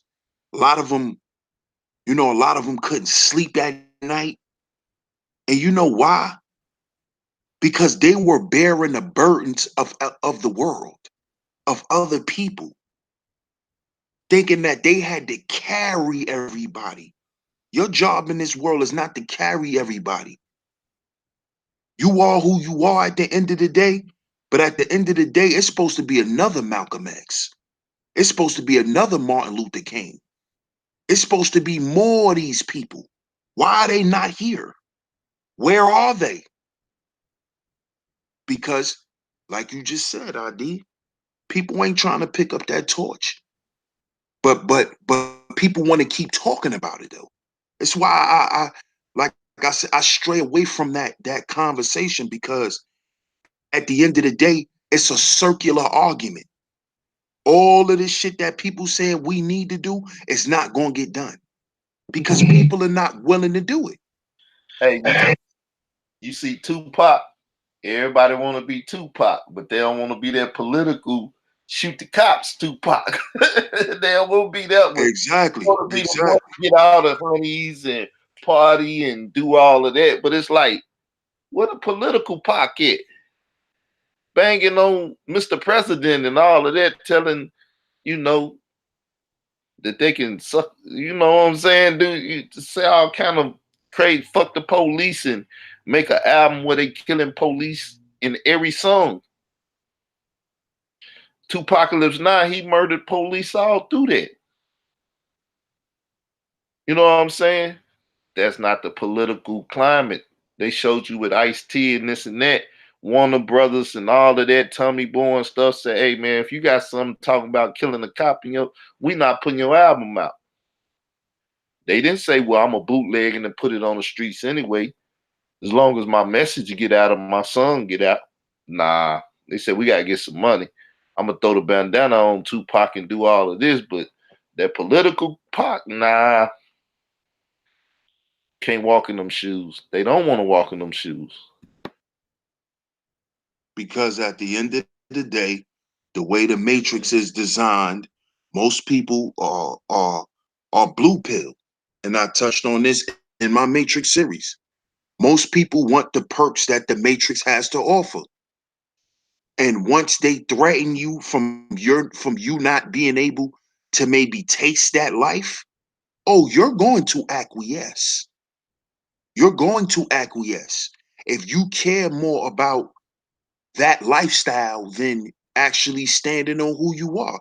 And most people are not strong enough to accept that. Most people are not strong enough to say, listen, I am the way that I am, and the way that I am, I'm only going to get certain things in life because of that. Life is only going to award me certain things because of the way that I am. A lot of people is willing to acquiesce to get more. This is why it is the way it is, man. Everyone be an agent. That's what the movie taught you. If they willing to sell out, then they likely the next agent. Exactly. Exactly. And see, we have to understand how this happens. Because in the Black Power community, they like to talk about agents, but you got to understand how an agent is groomed. The Matrix could turn your strongest Black Power leader into an agent by the pressures of the Matrix, man. You got to remember, everybody that's around you in the Matrix, even your family members, they're all part of it too. Your kids, your mama, your daddy, your wife, all of y'all are in the Matrix. And all of y'all have your own destiny. So guess what? Anybody can fall victim. Anybody. And remember, who are your first programmers? Your parents. They programmed you, but where they get the information from? Their parents who got, and when you go back, they all got their information from what the Matrix presented to them. Hence why we live the life we live.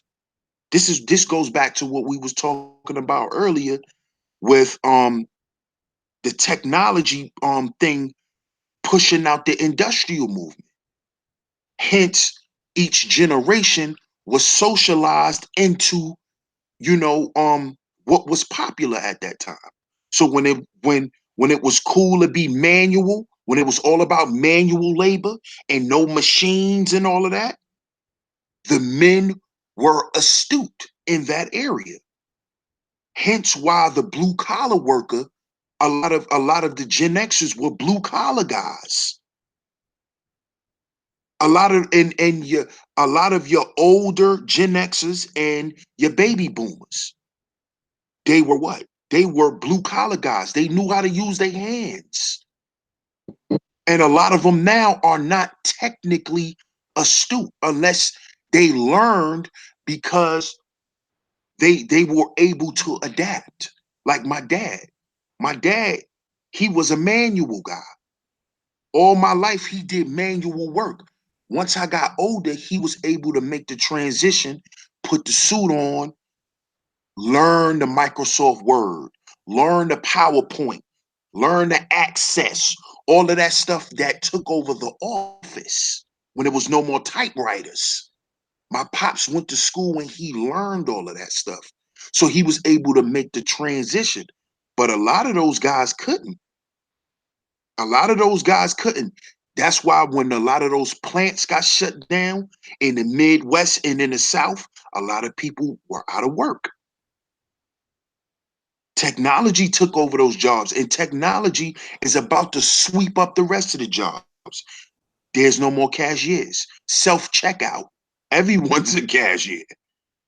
That's automation.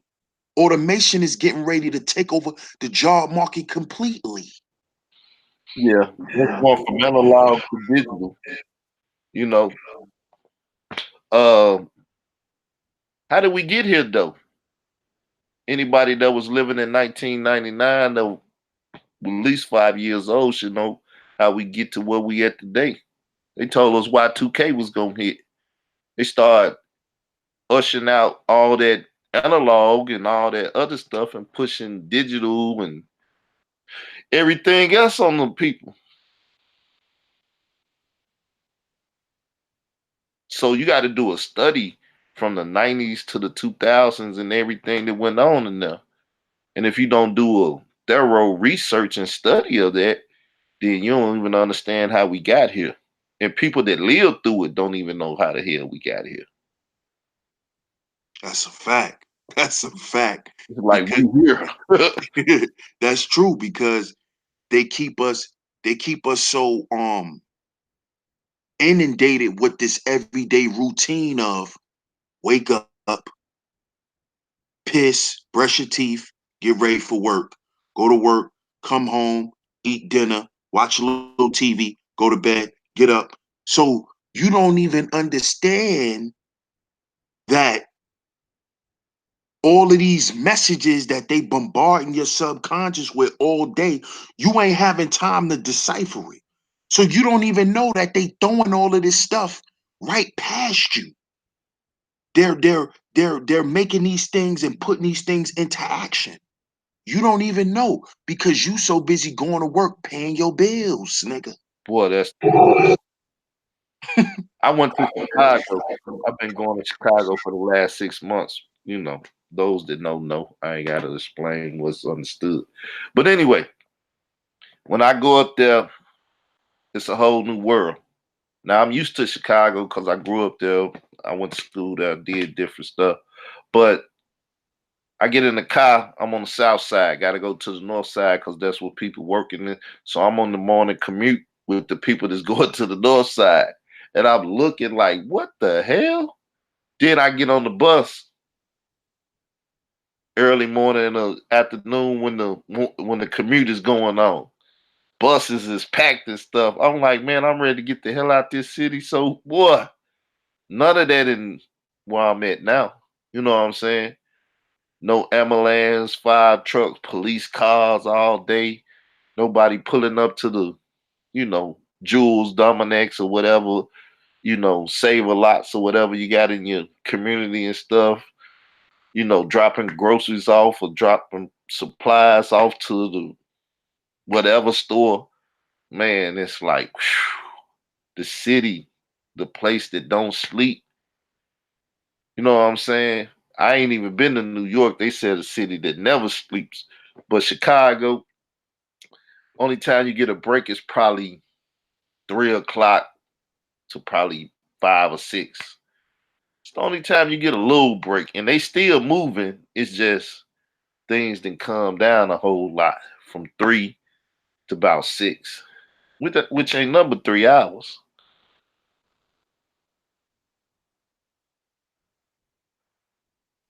I don't know how people do it anymore. I'm afraid of the city.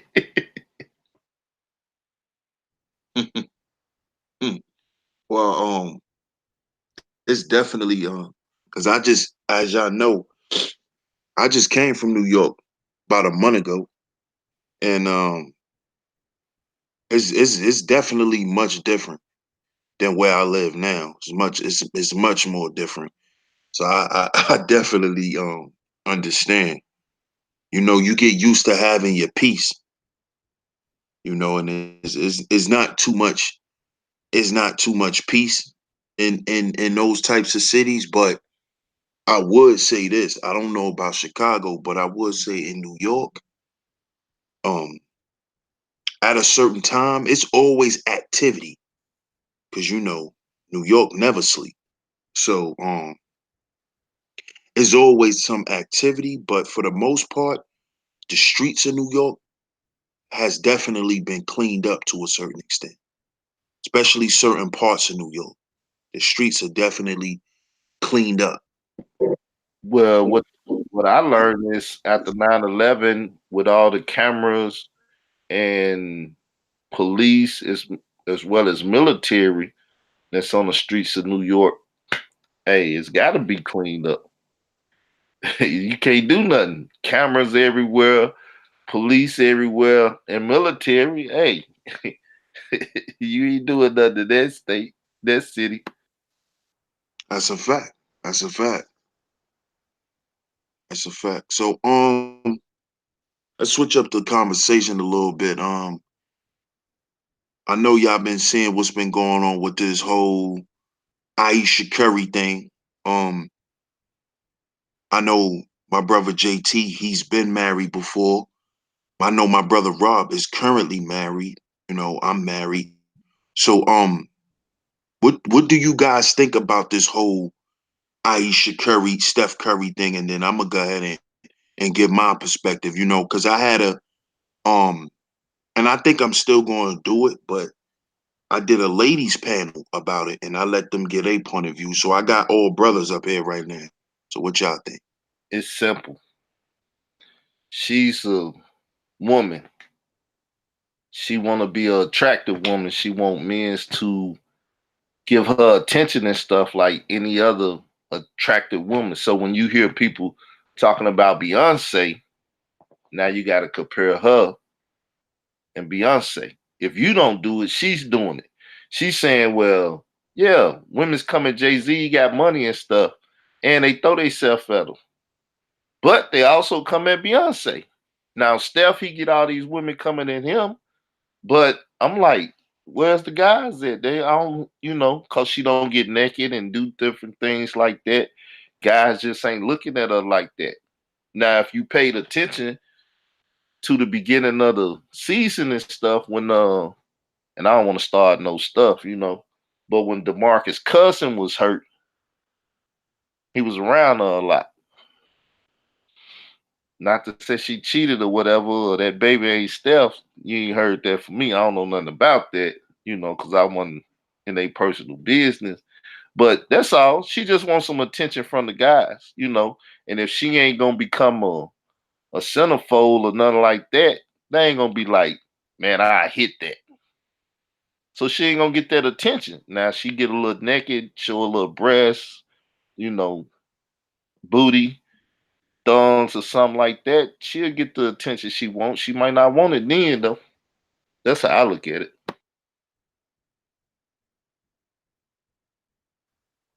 Yeah, man, I feel like it's a lot of ways to look at it. She was dead wrong. That's number one. Um, Number two, you can't defend it. I heard a couple of people trying to defend it. You can't defend what she said. Well, Um, what she say for the uh, record? for the record, she said that she's seeking she would like to get some more male attention, since they all up on Steph. And then she also said in the interview, him being nice and everything, that sometimes it's disgusting to her, him being polite to women that are throwing themselves at her, at him, what I'm saying? So that's what she said for the record. But I'm married. and I would hope that my wife never represent our family. Nobody outside of your family should know what's going on in your household anyway. You know what I'm saying? I know everybody mama taught them that you know, what happened in this house stay in this house, you know? And that's how we have to conduct ourselves. You know, humans, we are a group dynamic people. You know what I'm saying? Humans are, and so it's a certain way that you have to conduct yourself in order to, be civil. That's what civilization is about. And if you in a union, it's a man and a woman, you shouldn't be seeking any attention outside of your household. You know, if you get it, nice, what I'm saying, okay, but still, what I'm saying, you have an obligation, That's what that, vanity all about, though. huh? That's what vanity all about. Ain't Yeah, no woman man, put no, vanity before a fall. I ain't would no, I ain't wouldn't be no, surprised if they get divorced in the next 5 years now. Just based on you know, the way that she conducted herself. I I don't wouldn't be think I don't surprised. think she messed up that bad. She just saying, I got breasts, I got an ass, I look good. Yeah. Why I But, ain't getting no attention? but she not looking at her marriage in the proper way, I would say. You know. Even And if you married, you go out there. You don't want to. I mean, women don't never want guys to be like, man, I wouldn't fuck that bitch. She ugly, yo. She ain't but attractive. at the same time, right? I'm not about to be ogling nobody wife. You know what I'm saying? Like I'm not about to give her the attention that she seek because I know that she married to Steph Curry. But she knows enough dogs out there that if she look good, they'll be like, I hit that. Let Steph mess up. I mean, the NBA is full of wives that have cheated on their husband with teammates and different stuff. So I'm just saying, if you the type of person, if you around this stuff, but you ain't getting no player, ain't nobody coming at you, you gonna start questioning yourself. You'll be like, nigga, I'm a millionaire and I got all these cars and they be throwing the pussy at so and so. Why ain't nobody do nothing to me? What they say, I got AIDS or something? What's keeping them from me? You gonna start questioning yourself, like, hold up. Shit, even so and so outlaw who teeth jacked up and he got women doing they said you gonna start questioning yourself. That's all the woman did. She like, I'm a woman. Somebody should be saying they'll hit this. She ain't ugly. She done got a little weight because the babies and stuff, but she ain't no ugly woman. Yeah. Looking at another man, wife lusting on her, saying in your head how you'll flip over and rub her down and smack it up and stuff is not right. But at the same time, she want to feel like that from the niggas that do think like that, from the people that think like that. Negative But see, conversation bring negative conversation. go ahead, JT. Go ahead, bro. No, I understand what you're saying, but I did a live on that, so y'all can check it out. But my thing is this: as for me, being married, was married for 9.5 years. There's a right way to do things. There's a wrong way to do things. And as for me, that I heard she was going through certain illness that she should never been up there. If that's how you feel, you should talk to your husband about it, or if anybody, you should get help. But if that's not the first time it's happened, and I always say that if there is a pattern that actually happened and it's not being dealt with, you deliberately wants to be that way. And I really believe that in her own way. I believe she loved Stephen when they got married when they was younger. And she thought like maybe I can get some off Stephen. I could be better than Stephen.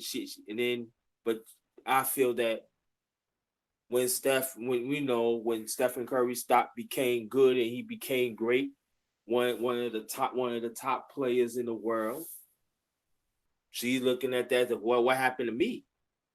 Instead of like, let's get this bag together, unit as one.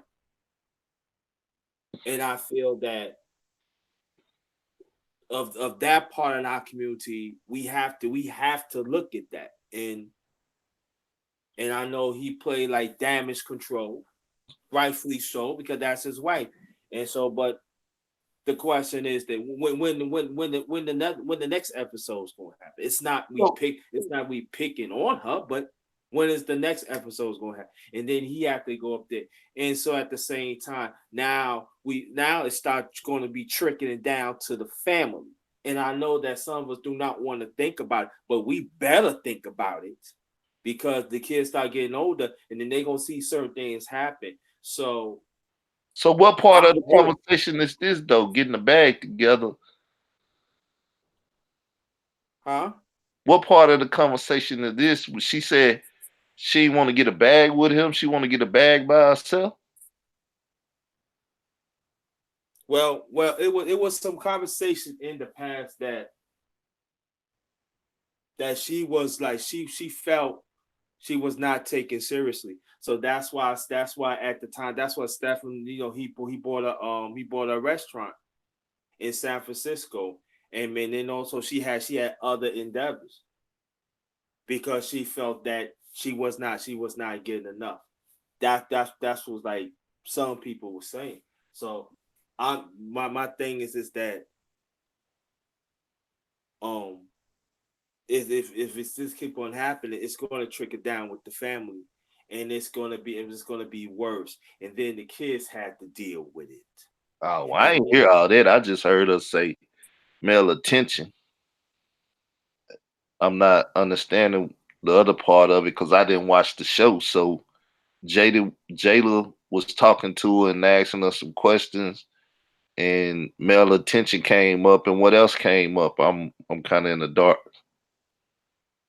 Yeah, Well, really, go ahead, no, bro. go ahead. Nah, really, that's what it was. That's what she was basically saying. That was brought up, and she brought up the fact that she doesn't appreciate groupies and how um sometimes she doesn't like how Steph doesn't handle the groupie situation, and the way he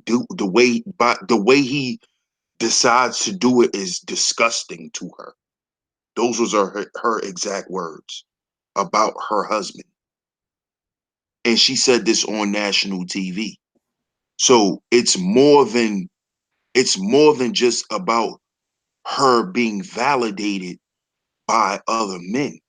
She far as attraction, she feels she's starting to feel insecure about her position and I gathered that from her saying the way Steph handles groupies.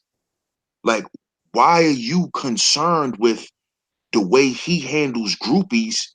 You're not the star, he is. You Well, know, as long as the groupies is not affecting y'all marriage, why is that a concern? well, I mean, if she not feeling attractive, and groupies coming up and women's coming up that even his brothers on the court is looking like Steph hit that, I hit it. Then I mean, the woman insecure. He making her feel insecure. You know what I'm saying? Nah, I don't agree and none of this is his fault because at the end of the day, she got to understand what she's dealing with. When you dealing with a goddamn celebrity, especially a guy like Steph Curry, you're not dealing with a celebrity, you're dealing with a A-lister. He's an A-list celebrity. So you got to deal with groupies. So You what did have to deal Beyonce? with that. What did So Beyonce do when Steve Harvey daughter supposed to came up to Jay-Z and all that? what do you mean what she was supposed to? What do you mean what she was supposed to do? Jay-Z them had something. This what about 2 months ago, and Steve Harvey daughter was all up in his face while Beyonce wasn't around, and the public made it like she was trying to holler at Jay to see if Jay had hit it. Mm-hmm. Beyonce had something to say about it. Okay, well, that's cool. And she should. I'm not saying that Aisha Curry shouldn't feel no kind of way. I'm not saying that. What I'm saying is you have to, when you're married, especially when you're married to a man that have means and resources and power, you have to know how to respond even when you're in your feelings, because you're not dating a regular guy. So the shit you say out your mouth can affect him. Yeah, true. That's just like a woman. That's just like Michelle Obama is not going to get on television and say Barack don't make her feel attractive no more because all of these other goddamn women are lusting after him. You know why she'll never say that? Because to other people who's against Barack will use that against him. Yeah, They'll say, "Oh, so Barack, you must be having bedroom problems." yeah. Now, what do you think? Now, with Steph being in the playoffs, you think niggas ain't whispering shit like that in his ear? Nigga, I could fuck your wife. Nigga, I'll fuck Aisha. Stop playing, Steph. I'll fuck your wife. Like, I and mean, that could throw him off.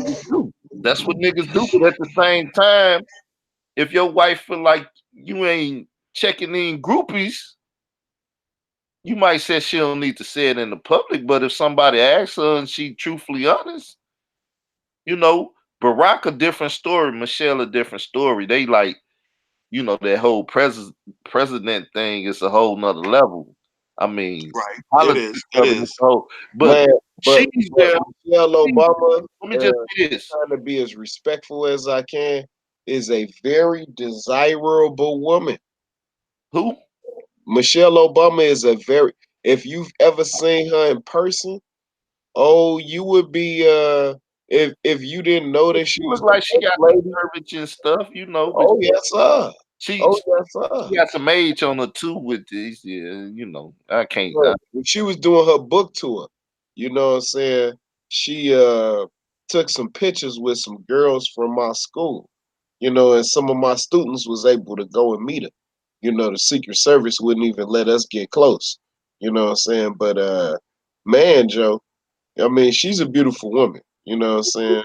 Straight like that. But see, But that's what I'm talking about. If ain't nobody saying this about Aisha, at the end of the day, she gonna question herself, and then she seeing women's getting attention that she ain't getting. She gonna say, "Hey, look, where my attention at? You telling me I really look, got to show my ass to get some attention? this I the got to go get in this, Playboy so this, every man in America can see what I got and be like, oh shit, I was sleeping on that." Cause everybody was sleeping on Erica Badu until she walked in front of that JFK thing, and then that ass popped out, and it was like, oh, Erica got ass. I was like, nigga, she a woman from Texas. She got ass. I knew that when she had the head wraps and all the African garb on that she had it. But when she got and it fell out, on that video, everybody like, oh shit, Erica. but but getting back to Aisha Curry, bro, here go the elephant in the room. You married to a millionaire. You married to a millionaire. Hey, you don't have a brand without him. That's what us common folk looking at like, damn, you a millionaire and you want the attention? God damn. You know what I'm saying? That's the elephant in the room that people ain't even mentioning. I You don't give a fuck married how to a much woman millionaire. wants. She want to know that she is an attractive woman. Man, that's what I'm saying. She want the cake, the icing, the plate, you She know what I'm saying? The night. wants that. Nigga, damn. Like, If she man, can I did, can why I not? just get can I get the icing around the ring? Fair, god damn. Man, if she was Beyonce and niggas look at her like they look at Beyonce, then Steph would be having a problem and stuff. But that's the issue, right? When you are an artist, you know, you are gonna be a sex symbol, whether you like it or not. You know what I'm saying? If you It's sell hard. yourself as a goddess of sex, or you Not got all these necessarily, attributes. not necessarily, right? But man, come on, keep it a buck, right? You ain't never look at Sade and was like, man, What? oh, biting your bottom lip looking at Sade. You know what I'm saying? And she don't I even was portray just herself lusting. I that way. was lusting. Exactly. You lusted after Sade on that album cover where she had the form-fitting black dress. You lusted after Sade. You did. I don't even know if I seen that cover, but I'm just saying. When I Uh, was get your lusting, DJ if face I ass. seen a woman that looked good and looked like she was fuckable, I was like, she fuckable. All right. What about Anita Baker sitting on the piano? Now, I wasn't. Them people was just a little too old for me at that time. Come on, Now man. they Come old. on, You know what man. I'm saying? You ain't look at Anita Baker leg No, I mean, like I said, most of them, they- on that piano. I didn't see them Been like so that. 'Cause I long. didn't even Son, see you them like know that. exactly what I'm talking about. Yeah. All right, all right. Claire Hustable Little was like Kim. the shit to me. You know what I'm saying? And people that I seen All on right, different and stuff. You know, of age. You of age at this point. Lil Kim, hardcore. You ain't look at that album cover and was like nah, biting your nah, bottom lip. that You shit ain't do look that. that shit look bitchy and ran down. And You see, man. it's a certain taste that you gotta. All right. Certain What people about got the certain taste. Certain people got certain taste. So when I say Claire Huxtable, uh, that was like professional, nice looking. You know, black with a little Dominican or Hispanic look in certain places, like Debbie. You know, Debbie don't really look like, she more light skinned and stuff. She looked like a whole nother family instead of her sister, But no, it's just a certain taste. And all I'm saying is this woman want to be mentioned amongst the attractive women's. That's just what it is. And if you got a lot of money and power and different stuff, and you being put on the national TV and stuff, but people saying you ain't attractive or they don't show that magnet magnetism and stuff, you gonna start asking questions. You can't tell me you won't. it's That's your it. your premise is reasonable, right? What I'm saying is that her value system is what's flawed. You know what I'm saying? Not your logic. I mean, yeah. You know what I'm saying? If you're in a high profile relationship, you want a high profile. You know what I'm saying? That makes sense, right? But that doesn't justify it. You know what I'm saying? It doesn't. You know what I'm saying? That's all I'm saying. What don't justify wanting to be won't? It doesn't justify her saying it out loud on a public platform that she's desiring She won't. male attention in the presence of other women and then in the presence of the public. But What people about say the stuff, and respect the for question her? is, what do they mean? Are you trying What to about the understand what they saying, or you just saying, well, ID? I heard what What you said? ID? What about the respect for her husband? What about that? Shit, they should want people to say his wife is attractive. Yeah, but that's man, that's some shit that you keep to yourself. You know what I'm saying? Like, You man, know, she like an I was in the mall with my wife. Hey, I had to look away. Niggas looking at her. You know what I'm saying? I had to look the other way. You see what I'm saying? nigga. If you got to attract a woman, at the end of the day, you should expect that. And even though she married to you, Exactly. if And a nigga want her, he gonna compete to try to get her and say, well, maybe I'm I'm bigger than him. I got more money than him. I got something that I can draw her over here to me, and she leave him because I got something better than him. yeah, but I'm married to her. But see, but I see hear you. that, I but got see that same analogy you just used, ID, is what I'm saying about Aisha Curry. At the end of the day, you are with Steph. So why do fuck a groupie? That's your husband. those groupies want your husband, and your husband chose you. So why are you concerned about the groupies when your husband is not concerned So, about the groupies? Your husband is worried about you. yeah, he chose her when he was a little buster. Like though he wasn't Steph Curry then. He was Steph Curry. He was still Steph Curry. He just wasn't Steph Curry, the NBA star. But That's what I Steph mean. Curry was a star his whole life. He was born from a star, Dale Curry. Well, People forget that his father's a NBA star. he was So an at the NBA end of the player. day, he comes from star power. He comes from that stock. So if a woman is dealing with a guy like that, if she's not prepared to deal with what comes with that, then hey, you gotta That's on you both made the sides. wrong choice. I wouldn't even try to argue that because that's on both sides. Right, If you right. got an attractive, if you got an attractive husband, you got an attractive wife, you should expect motherfuckers to be like, ah, fuck them. Oh yeah, that. But see, I don't see. I think the problem that Aisha have is her problem with Steph is she wants Steph to show her public affection in a certain way. See, what she wants him to do is she wants him to show her so much attention that she thinks that's gonna run groupies away, and it's not. Your husband is an A-list celebrity. He's gonna always have groupies. I, Denzel Washington is 60 years old. He still got groupies. I think she just so clean cut and never did anything to try to pull attention to her sexuality, and she don't get what every other damn near woman on TV get. I mean, even Grace Jones had motherfuckers whacking off to her poster and shit because she was just Grace Jones. She graced the goddamn movie stream and shit. She had them niggas on there talking about, is that a nipple? I think I'm drooling and stuff. Nigga, that's Grace Jones. You Right. trying to hit that? She a superstar. Yeah.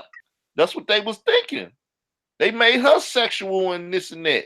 So this woman is not going out wearing clothing and stuff. She had 3 children. But she's still thinking like, well, niggas is not checking for me. Now, if she go put on one of them dresses, go to the gym and work out, put on one of them dresses and step out there, and then niggas start drooling and start talking like that, then she go take the dress and get back in her mild manner clothes. Then she like, well, I accomplished what I want. They saying I'm one of I the mean, hottest women in Like, the look, NBA. if you want it, I mean, to me, right, the best example of it being in a tasteful way, because it was distasteful the way that she expressed herself, What she right? told to In do. in a tasteful way, You tell the like, truth. say for instance, she worked out and had on, the workout clothes and stuff, and was just showing off her body after the workout. Like that would have been tasteful. You know what I'm saying? And would nobody would have said a word, and she would have got the attention that she was looking for. That would have been, man, that happens all the time. You know what I'm saying?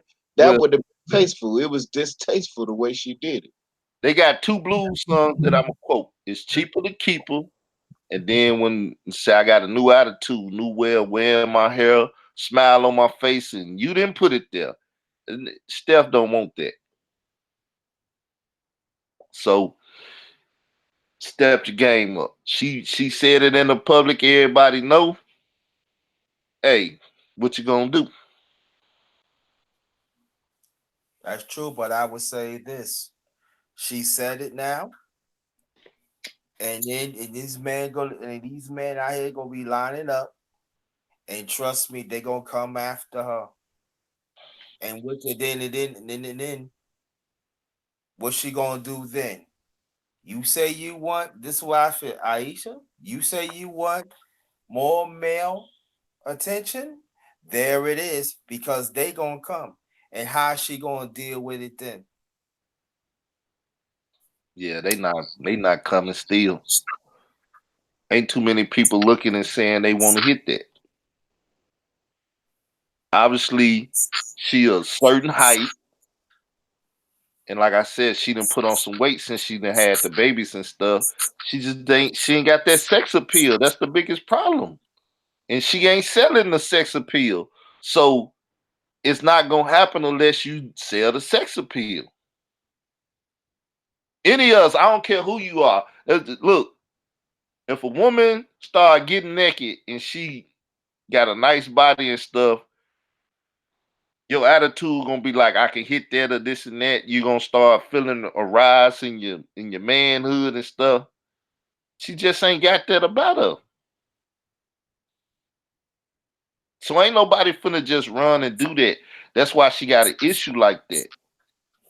Low self-esteem is what they call it. She got a low self-esteem because she's never been mentioned in that arena for as one of the finest women, sisters or whatever. And she, you know what I'm saying? But she knows that and a sister, she did a video about this. And shout out to her, shout out to Love Wisdom. And what the sister said in the video is, stop trying to be a hard rock when you know you a gem. Ayesha Curry is not that type of woman. So she only wants that type of attention because she's trying to get Steph's attention, because I guess it probably some things that she's been telling him about, and he probably been brushing it off.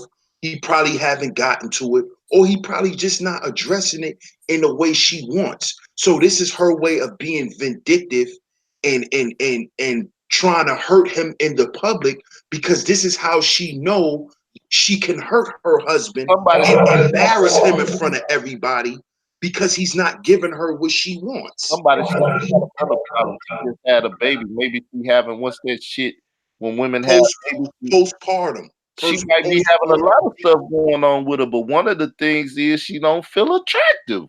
And that's one of the things that come with postpartum. And I'm glad whoever put that in the chat room, because I'm not looking at the chat. But a sister who was on that panel that I did, the all women's panel the other night, she was saying that was her case. And feeling like you don't look good anymore and all of that, it's things that you go that they say is part of postpartum insecurity with how you look, body shaming, not feeling good on how your body look. But like I said, and I'm gonna say this again, Ayesha Curry never presented herself in the manner of an IG model. She presented herself as the wholesome, pretty, supportive wife. So if you present yourself as that type of woman, don't expect to get treated like Bernice Burgos. But did she do that, or did the Curry? No, she did. No, she did do that, ID, because I know she did said it, but that. She said she was that type of woman. And she also put. I'm trying to understand more than just state what it is, because if you just made the argument that she moved into a superstar family. Superstar families and people that's got money and been in these certain places, they have package shit. They have, what's that shit that they had? The so-and-so wives. They're so-and-so wives. They supposed to come in a goddamn package. You rip the package and voila, there go your wife. She's mild-mannered. She's this and that. She dress a certain way. She talk a certain way. She do this and she do that. Now, which one you choose is the one you choose. Are you gonna choose one like this? So that package that Steph Curry, you supposed to have that type of wife. He ain't supposed to have no loose wife and all that. He's the American boy. Right. But this is what I'm saying. So now if you know that you're prepackaged in that way, Ayesha, what makes you think now you can go and present yourself and be accepted as the IG model type?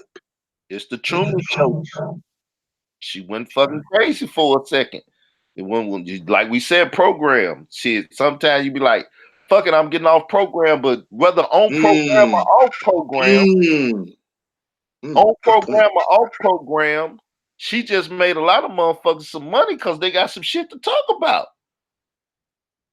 And then she can come back and she can say the postpartum stuff and she gonna make money off of it too. Right. But see, besides that, I'm looking more of it at the relationship dynamic because I don't know if you know, but Steph still defended his wife. He came out on IG and said that, he understand that his wife was just expressing herself. She's feeling some type of way. He's going to support how she felt. Now, what we're trying to say is Steph being part of the game, he understands that when you put certain things out there in the media, how it can affect you. So even though his wife did the bullshit she did, he still stood and protected his wife's image. So this is why I say, even though she's going through what she's going through, and I'm not being oblivious to that, you have to always keep in mind the position you in and understand how effective everything you do is. Because Steph he could have went on Instagram and vented. Yo, she's been doing this. Yeah, it's still all a part of the He program. could have had a moment. True, but he could have. But this is what I'm saying. It's not part of the program. This is why he did damage control. That's my wife. We basically, she made a mistake. I forgive her. But you think they're not going to talk about it at home? And that's what she was supposed to do.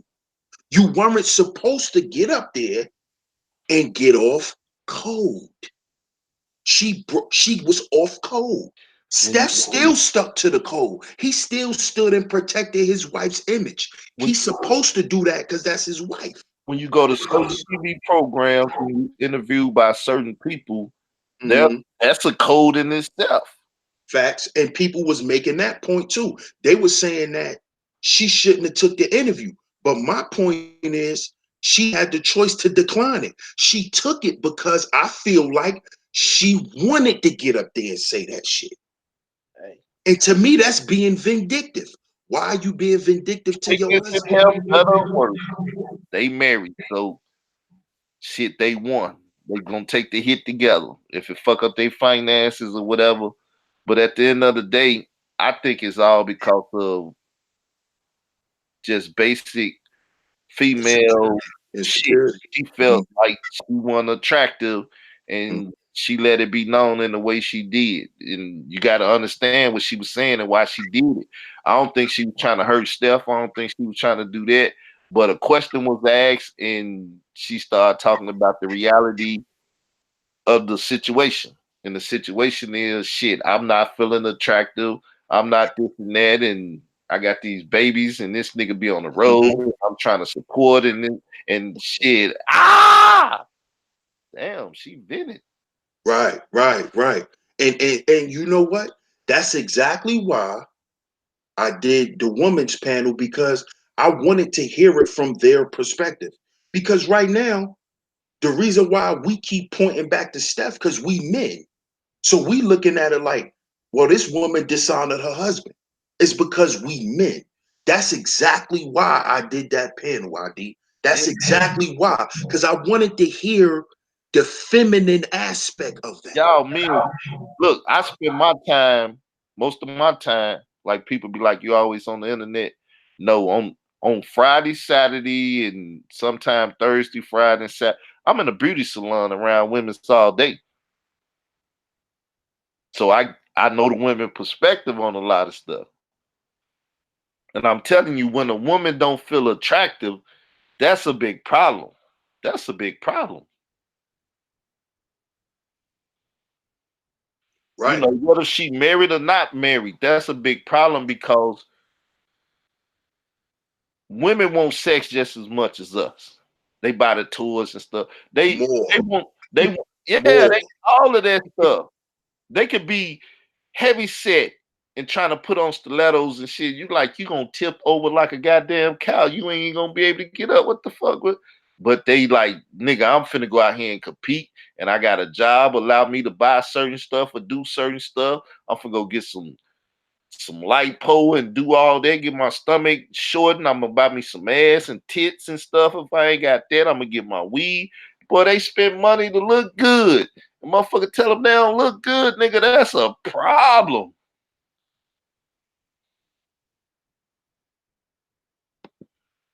That's real. That's real. And that's what, that's what the ladies was talking about. They were saying that her insecurity doesn't have anything to do with Steph. It's her that's something women go through. And I've actually heard other women who were married, they said that when you have a guy who does certain things, he doesn't even have to be a celebrity. But let's just say you got a guy who bears the burden of the family. A lot of women, and this is what these women were saying, not the ones that was on my panel, but another panel I was listening to, and they were saying that sometimes women feel insecure because they don't feel like they're doing enough. They don't feel like they can. They don't feel like they don't feel like they have a purpose. So, and when I heard that, I'm like, damn, I can't, I can't fathom things like that because I'm not a woman. So when these women that were on my panel were saying this is something that women go through, men won't know that because we're not women, So that's when you saying that, I totally understand what you're saying. And I would have to say at the end of the day, she did have a feminine moment. And do every woman deserve that? Yes. Yes. Yes. But on the flip side of that, there's a consequence for that when you're in the arena that they are in. And that's the point that the men are making. We're making that point, ID, that it's okay to have a feminine moment. It's okay. But just know that that may cost you. That may cost you. It may cost me. She Because might get she might get right, but it's that's easier said than done because look at what's going on right now, ID. The Warriors is in the playoffs. So imagine if Steph was to really internalize that, everything we saying, like, damn, she don't respect Steph. What if he was really thinking about all the shit that we saying? at And least he now they got internalized that. They'll be out the playoffs. now they got an excuse why they lost because they supposed to win. And they ain't been just winning. Shit Well, got a little tighter for them. I think they're getting outplayed. Well, when it comes to that, I think they just getting outplayed, man. Like, cause they done played Houston so many times. So it's come on. I think it's gonna be competitive like that. Cause when you play a team so many times, man, and y'all both going at each other like that, it happens sometimes. It's gonna be like that. I think that's just what it is with that. I don't think that's affecting that. Not at all. That's why I think Steph handled it the way he did too. Like, listen, let me throw this out there real quick so we could kill this shit so I could focus on winning. Because that stuff gets to people. The NBA been funny to me all year.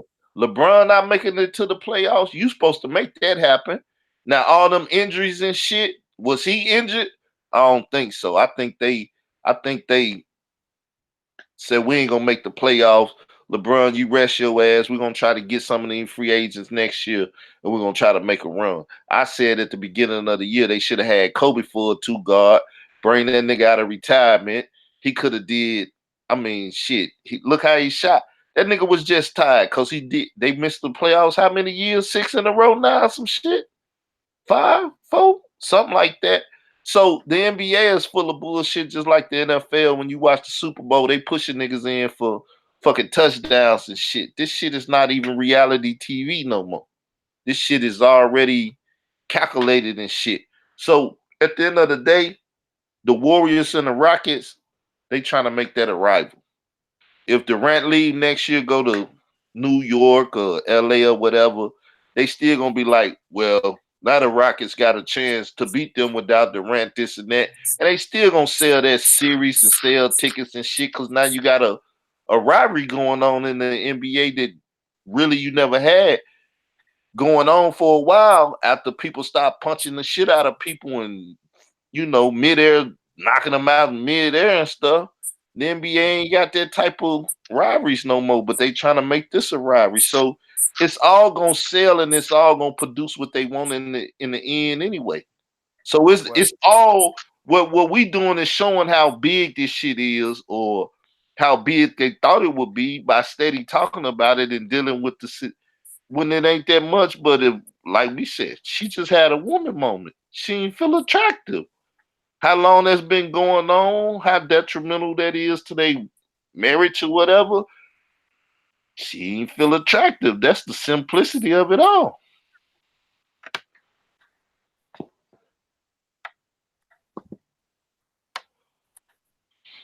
Yeah. Well, we don't have to worry about because the Rockets out. Rockets out there, so Golden State is moving on anyway. Stephen Curry hit 32, had 32 points in the fourth quarter. So that'd be all right for now. Well, that's what the fuck he's supposed to do. Y'all quit talking about my wife and take things. You went right. He went nuts. JT said he already knocked him out anyway, so. Right, exactly. You know what I mean? Yeah. See? He got mad. Because the player's going to say, yeah, Aisha, I can fuck you. Okay. Bang. That's it. I think she going to be all right, man. She going to start working out in some months. She going to get her girly shape back and everything. And she going to step out there and make niggas say, I don't think it's even going to be that, like, slutty, like, but they going to say, I don't think she ready for that attention, ID. That type of attention, because dudes is savages. She gonna have all type of schlong pics in her DMs. She don't want that attention that the women who get it. I don't think she wants that type of attention. I don't think she's built for that type of attention. She don't want male groupies. She don't. I don't think she do. I think she wants Steph to be her groupie. I think she want him to act like her number one fan, and he don't act like that toward her. That's why she don't feel attractive. You see what I'm saying? You see how dudes be on IG posting pictures, calling her WCW and all. Steph don't do that with Aisha. And she probably wants that. He doesn't give that to her. No. Yeah, I don't know nothing about all that. I mean, I wouldn't give a fuck if he was for or not. I'm just saying what she wants. She wants some attention. She don't want, like y'all saying, the type of attention. That's why I said she gonna step out there and make them go, and then she gonna go right back into the same old shit. Right. And I'm agreeing with you. What I'm saying is ultimately she wants that attention that other guys are saying she wants from other guys. She wants that type of attention from Steph. That's what I think. And I think, like you said, if she do that, I think Steph will look at that and be like, oh shit, let me pay her some more attention. And she gonna fall back in. It's that Greek. I believe that. I believe that. It's the Grease moment where she put on the leather and shit, and motherfucker like Bird the Desire. Doo-doo-doo-doo. Right, right, right, You know what I'm right, saying? right. She It's gonna it's step it's back. that moment when you look at it like, damn, I have been kind of overlooking her. You know, Yeah. because I mean A lot of that's people, true. a lot That's of true. people. It's like, damn, I was sleeping on it. But until you see it, you ain't gonna say that. And she just gonna give him that moment for a sec when she get her body back right and everything. And then she gonna take it from him. I give it to you for a second, take it from him. Mm-hmm. But yeah, she don't do the act candy shit and all of that. She never done that. But I think Mm-hmm. she's gonna step out. Cause that's just like remember in the 80s, all the women had the turtlenecks and you couldn't see no skin, and all of a sudden motherfuckers skin started popping out of everything. You're like, what the fuck? They half naked now. Shit, Janet, you know, ever since little Penny, she looked, you know what I'm saying? Yeah. So she was covered up. All of a sudden, she started taking them sleeves and shit off and showing a little skin. It, all of them do it, man. All of them feel like at some point they want to be sexy. They want to be looked at, or they even in the conversation. You know what I'm saying? The nerdy girl, she don't even think she look good. Got a body, and then I'm tired of people ignoring me. Let me take these glasses off, let my hair down, and put something on that's body fitting, and you like, oh shit, ain't that the nerdy girl? Like I said, that you know, I mean, from that angle, that could be it. But you know, at the end of the day, we all speculating. We all have our we all drawn our own analysis from what's put in the media. We all don't really know what's going on. But overall, my whole thing is I feel like she need to just relax, know her role and play it. At the end of the day, with an NBA star, you get the attention, you get enough attention. How, you know, you got kids, you know, you're not running around here broke. Your husband don't have a bunch of children with any other women. So I mean, that's just me. Like I feel like she doing too much. And at the end of the day, that shit can cause a problem in a marriage, especially with a guy like Steph. Because at the end of the day, he a cool guy. He not with all of that extra shit. He not with all that extra I attention believe it's and all of that stuff. emotion. Cause like I've never seen Doc Rivers' daughter. The other Carrie boy married to her. Now, when they showed the period picture of them in the family light, cause I ain't watched it, but I did take a look, quick look. I was like, oh shit, that's Doc Rivers. Now when she put makeup on, she looked pretty decent. But to be light skinned with no makeup on and this and that, I think she ain't even get braces and shit, so her teeth might not even be in her mouth right. So it was like, ugh. Oh, but okay, she put some makeup on. She cleaned up good. And then that's like their sister was there, and it was like I ain't never seen her. Oh, he had a daughter. They got a sister. She decent and stuff. So even in the family dynamics, the mama, the sister-in-law, people probably looking at them like they more attractive than her. She like, what the fuck? I can't get no attention. I'm telling you, that girl just died from a little, you know, getting a compliment saying she's a nice looking woman and shit too. Hey, Rainy Woman, what's going on, sweetheart? Peace. A good early morning and late night, good brothers. How y'all doing? We're great. We're great. What's Peace. going on? How you doing? I'm blessed and I'm grateful. I apologize. I'm really just getting back to your conversation, so I don't know how much you all can really talk about before now. Well, right now, it's well tonight. You know, every Saturday night live, it's just an open conversation. It's wherever y'all want to take the conversation, but currently right now we were speaking on the whole Aisha Curry thing. Well, honestly, from what I heard, y'all have to forgive me because your girl is in the bed, okay? So I know you might have a hard time hearing me even more, but I am in the bed. I'm very comfortable. Um, but honestly, speaking from a woman's point of view, I think you guys got it wrong in your speculation. Um, Aisha to me was very clear, and she really gave some warnings that should be, in my opinion, as a woman, should not be taken lightly. But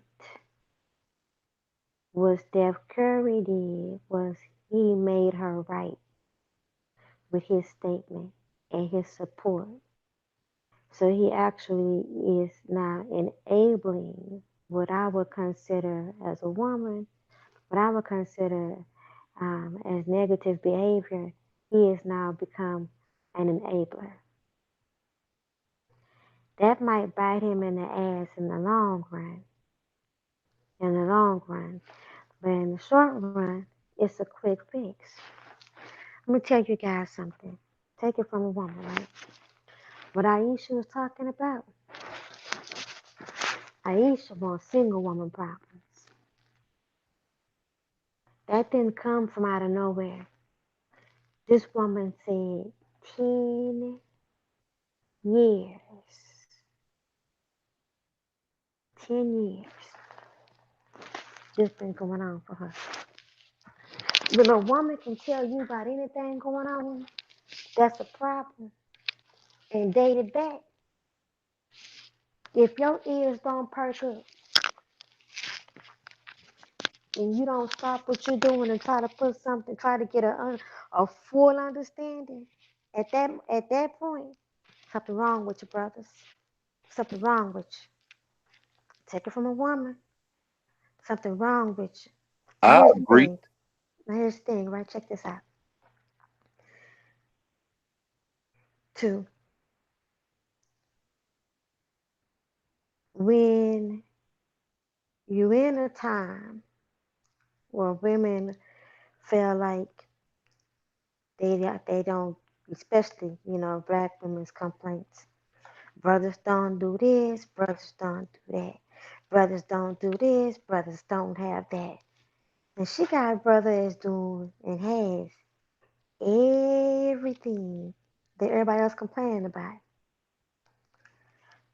Being on top, but what her complaint is really very small in comparison to the complaints that she could be having, right? Very small. When a woman can pick out something and take the time to focus on the small stuff that overshadows all the major stuff, if you don't pay attention to that and think that that's not a problem, it's going to bite you in the ass in the long run. Fellas, come on, let me tell you something.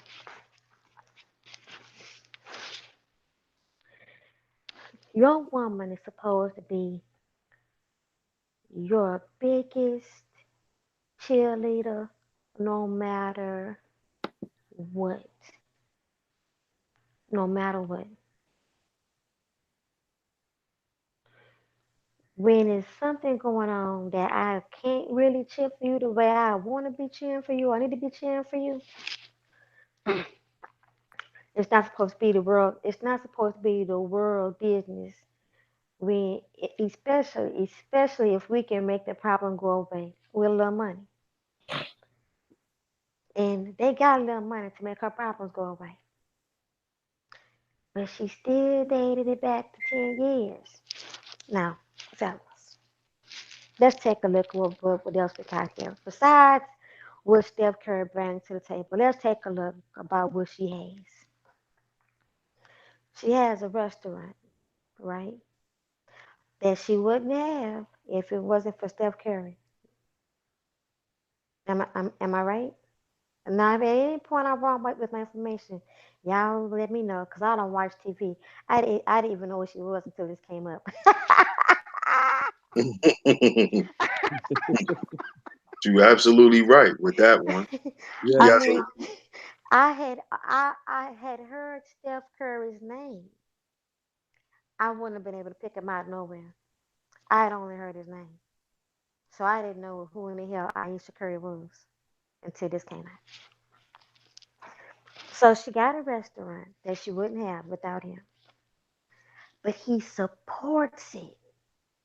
You know how many women talk about their husbands don't support what they do? Do you need me to give you a percentage? Because I can go ahead and Google it. plenty of. They always say their husbands Plenty don't got time. of them. Right. Plenty of them. But he supports her restaurant. Number one.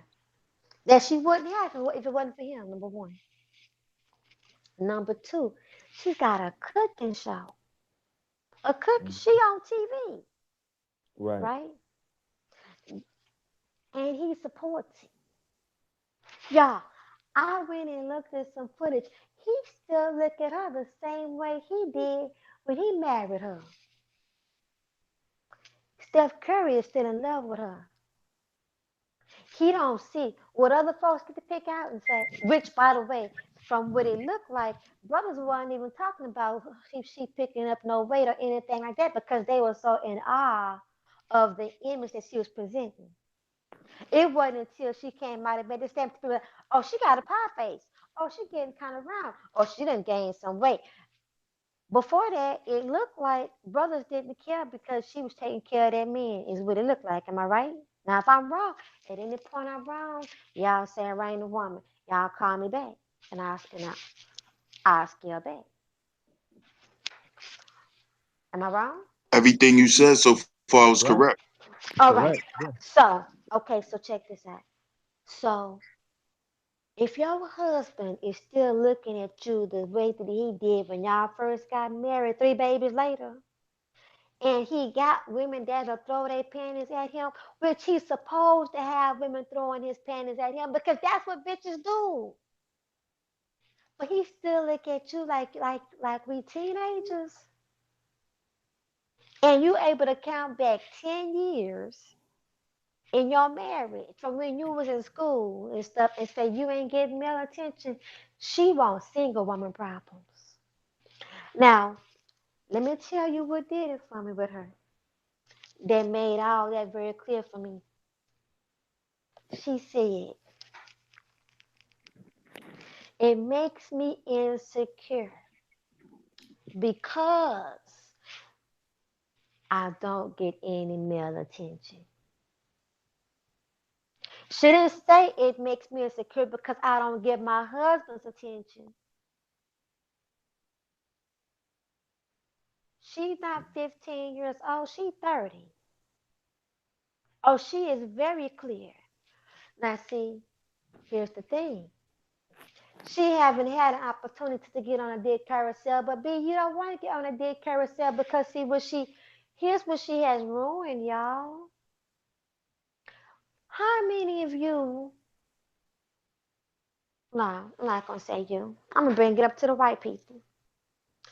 Do you not know that white men love to bring their co-workers home on a whim's notice and introduce them to their wife?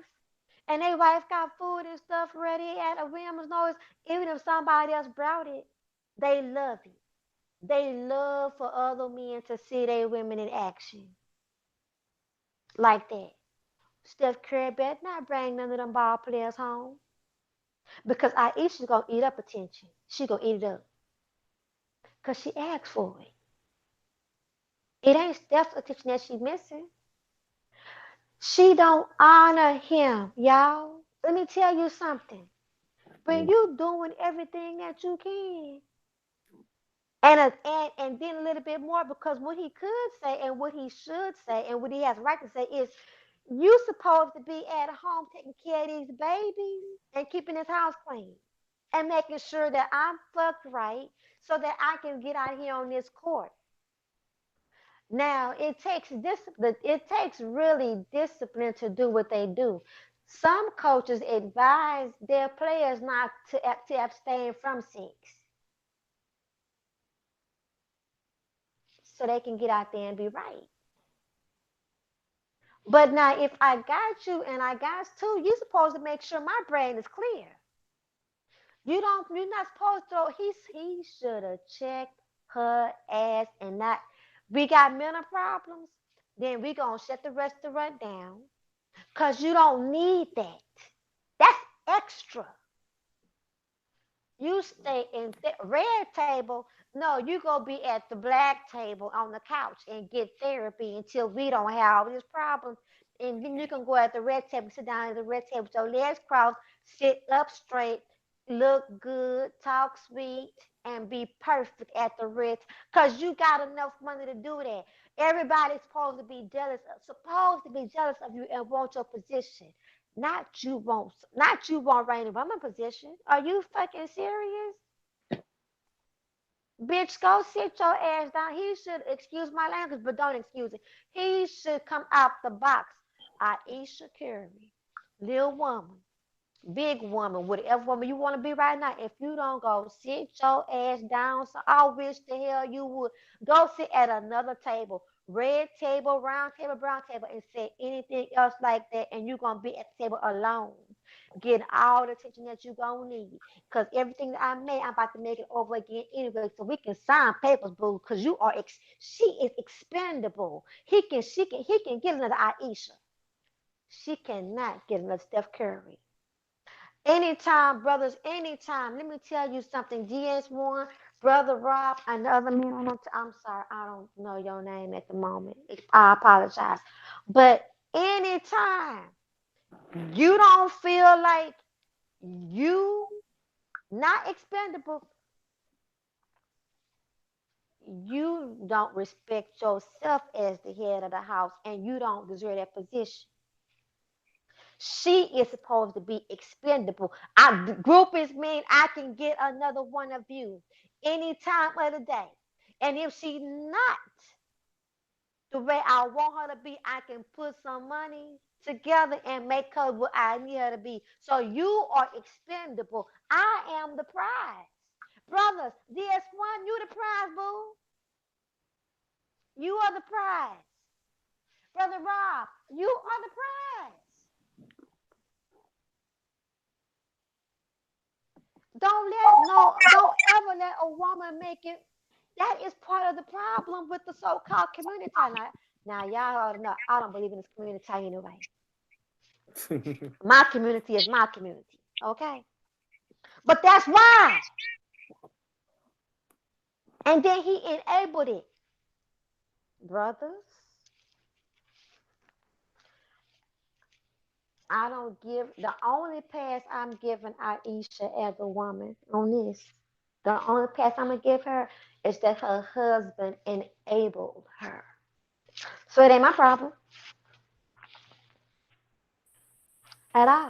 If he like it, I love it. I don't have no reason to lose not nary eye sleep over it. I went anyway because I don't even know them people.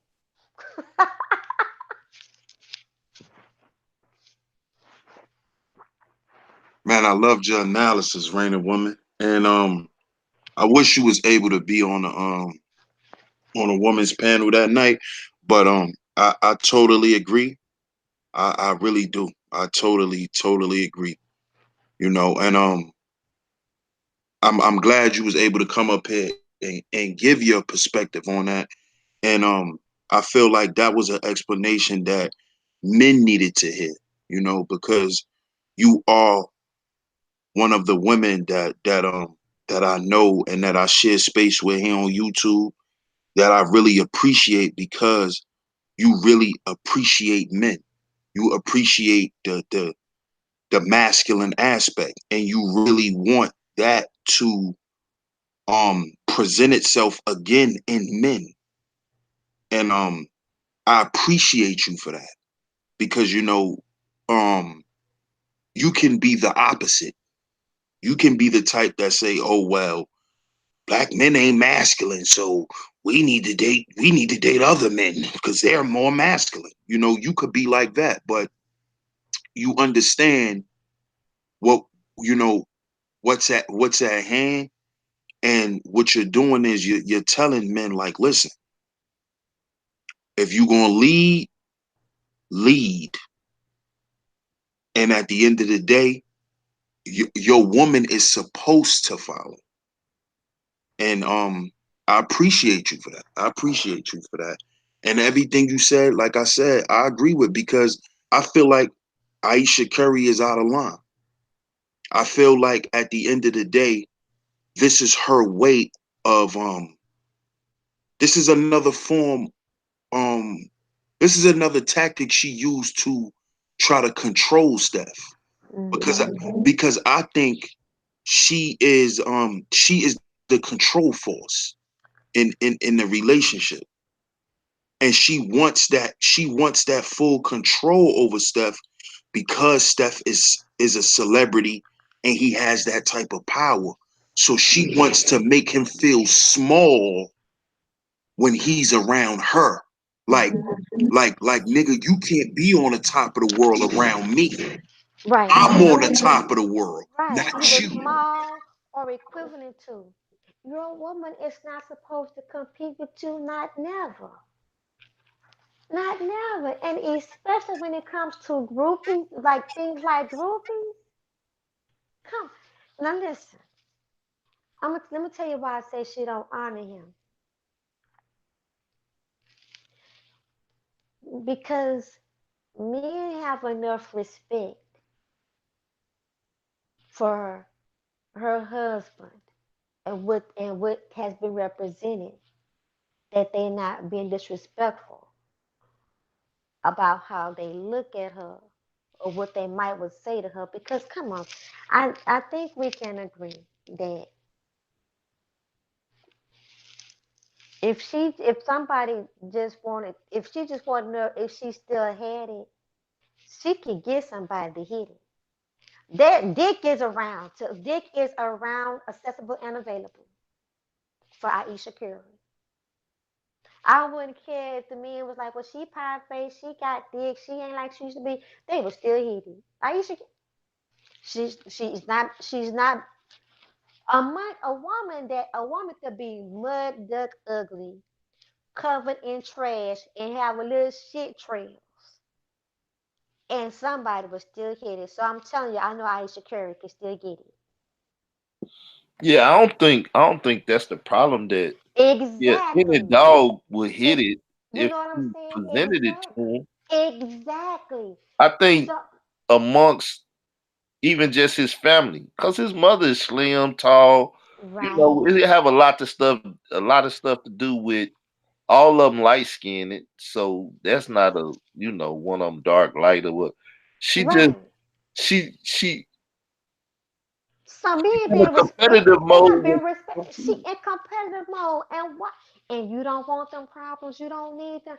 Your woman should never want to compete. You be on the same team. You I don't think it's see, competing with Steph though. It's women around. You you a woman. You then want to your be the ugly duckling in the room. You want to no. be the ugly duckling in the room. You at least want to be above the ugly It's duckling. Like self he's the ugly one, and I'm up it's here with y'all. self-esteem, because you supposed to always be working on yourself. Let me tell you something. Now you gotta know that according to some society standards, raining woman is not killing them out here according to society standards by some, okay? But on my worst day, I'm talking about before I brush my teeth, if even if I'm sorry to go a little graphic, even if I am bleeding, before I comb my hair, I may not even shower. On my worst day, another bitch can't beat raining woman. That's how I feel about me. You hear me? And when I tell you it shows, I'm 4'11", I weigh 120 pounds, and I got a little pooch. but I'm banging. Do you hear me? Well, you in Oh, the game. That's what I'm but saying. but It's all I'm good when banging you feel you because ain't in the game, though. no, honey. Let me tell you something. I said because of my self-esteem. On my worst day, a bitch on her best day can't beat me. On my worst day, a supermodel on her best day can't beat me because of my self-esteem. I'm talking about the baddest bitch, and I would, if they say this bitch is the baddest bitch in the world, I'd be like, that bitch ain't better than Raina Woman. On my worst day, fuck that bitch. Well, that's the Have you way it's supposed seen to me? go when you got confidence, but I don't really don't have confidence. You Then know what I'm she, saying? okay, then. So the problem ain't Steph and it ain't nobody else. Steph Curry should be telling her, see, you read about the wrong thing. Before, if you feel that way and you're going to get on TV and dishonor me, I wish you would sit at another round table, pink table, purple table, brown table, red table. I wish you would. You gonna what you need to do is you gonna be in therapy. You gonna be reading all these books. You gonna sit at the table. It's gonna make you feel better about yourself until you don't have that problem no more. Before you ever dishonor me again. Because nobody should be having these kind of conversations about me. But Yeah, since but you that's put why it I out feel at the there, same time it's just she created a talking point. And anybody that's in the industry of making money and all of that, they need their name out there. So they she'd have her did a different Steph, thing. She'd have took a topless picture or something, but it would have got the same results and people would have said you disrespect your her and people would have been talking about her. So even with that, if she thought she wasn't getting no attention, she getting plenty of attention from but she wasn't everybody supposed to. now. But it's not that. Here's the thing. It's not the tip that she was supposed to get. Silence is golden. She got out. She look. You ain't in this world to get the world's attention, bitch. You here? You got your husband's attention. That's what's wrong right now. All that may be true, but the world is fucked up. So what? How do you expect everything to be? They got enough They got enough money to make her problems go away in this fucked up world. Go sit your ass in there. We're gonna shut this restaurant down, or we're gonna let everybody else run it. You don't have to show up. We're gonna get a couple of nannies because what we need to do, Aisha, is we need to work on you to make sure that you're not having this problem anymore. Let a post single bitch get those problems, not you. Hey, Kendra, Let what's going on, Kendra? let the average single bitch have them Hey, problems, not you. They ain't got them problems. They got an attitude, and they gonna put on some tight shit and go out and get the attention that they want. And they supposed to because that's who they are, but not Aisha. So let them have them problems. If they don't, but not you is what I'm saying, not you. What you got to say about this, Kendra? How you doing tonight? Thanks for Hey jumping sis, on. is this Kendra D? Yes, man. That's my hey queen. y'all. Hey sis. How y'all doing? I'm Peace to just you, chilling in the sister. cut, trying to listen before I open my yap. Cause I just tuned in. I said, "Oh, they got the open forum. Let me sit back and try to see what's being talked about before I start talking."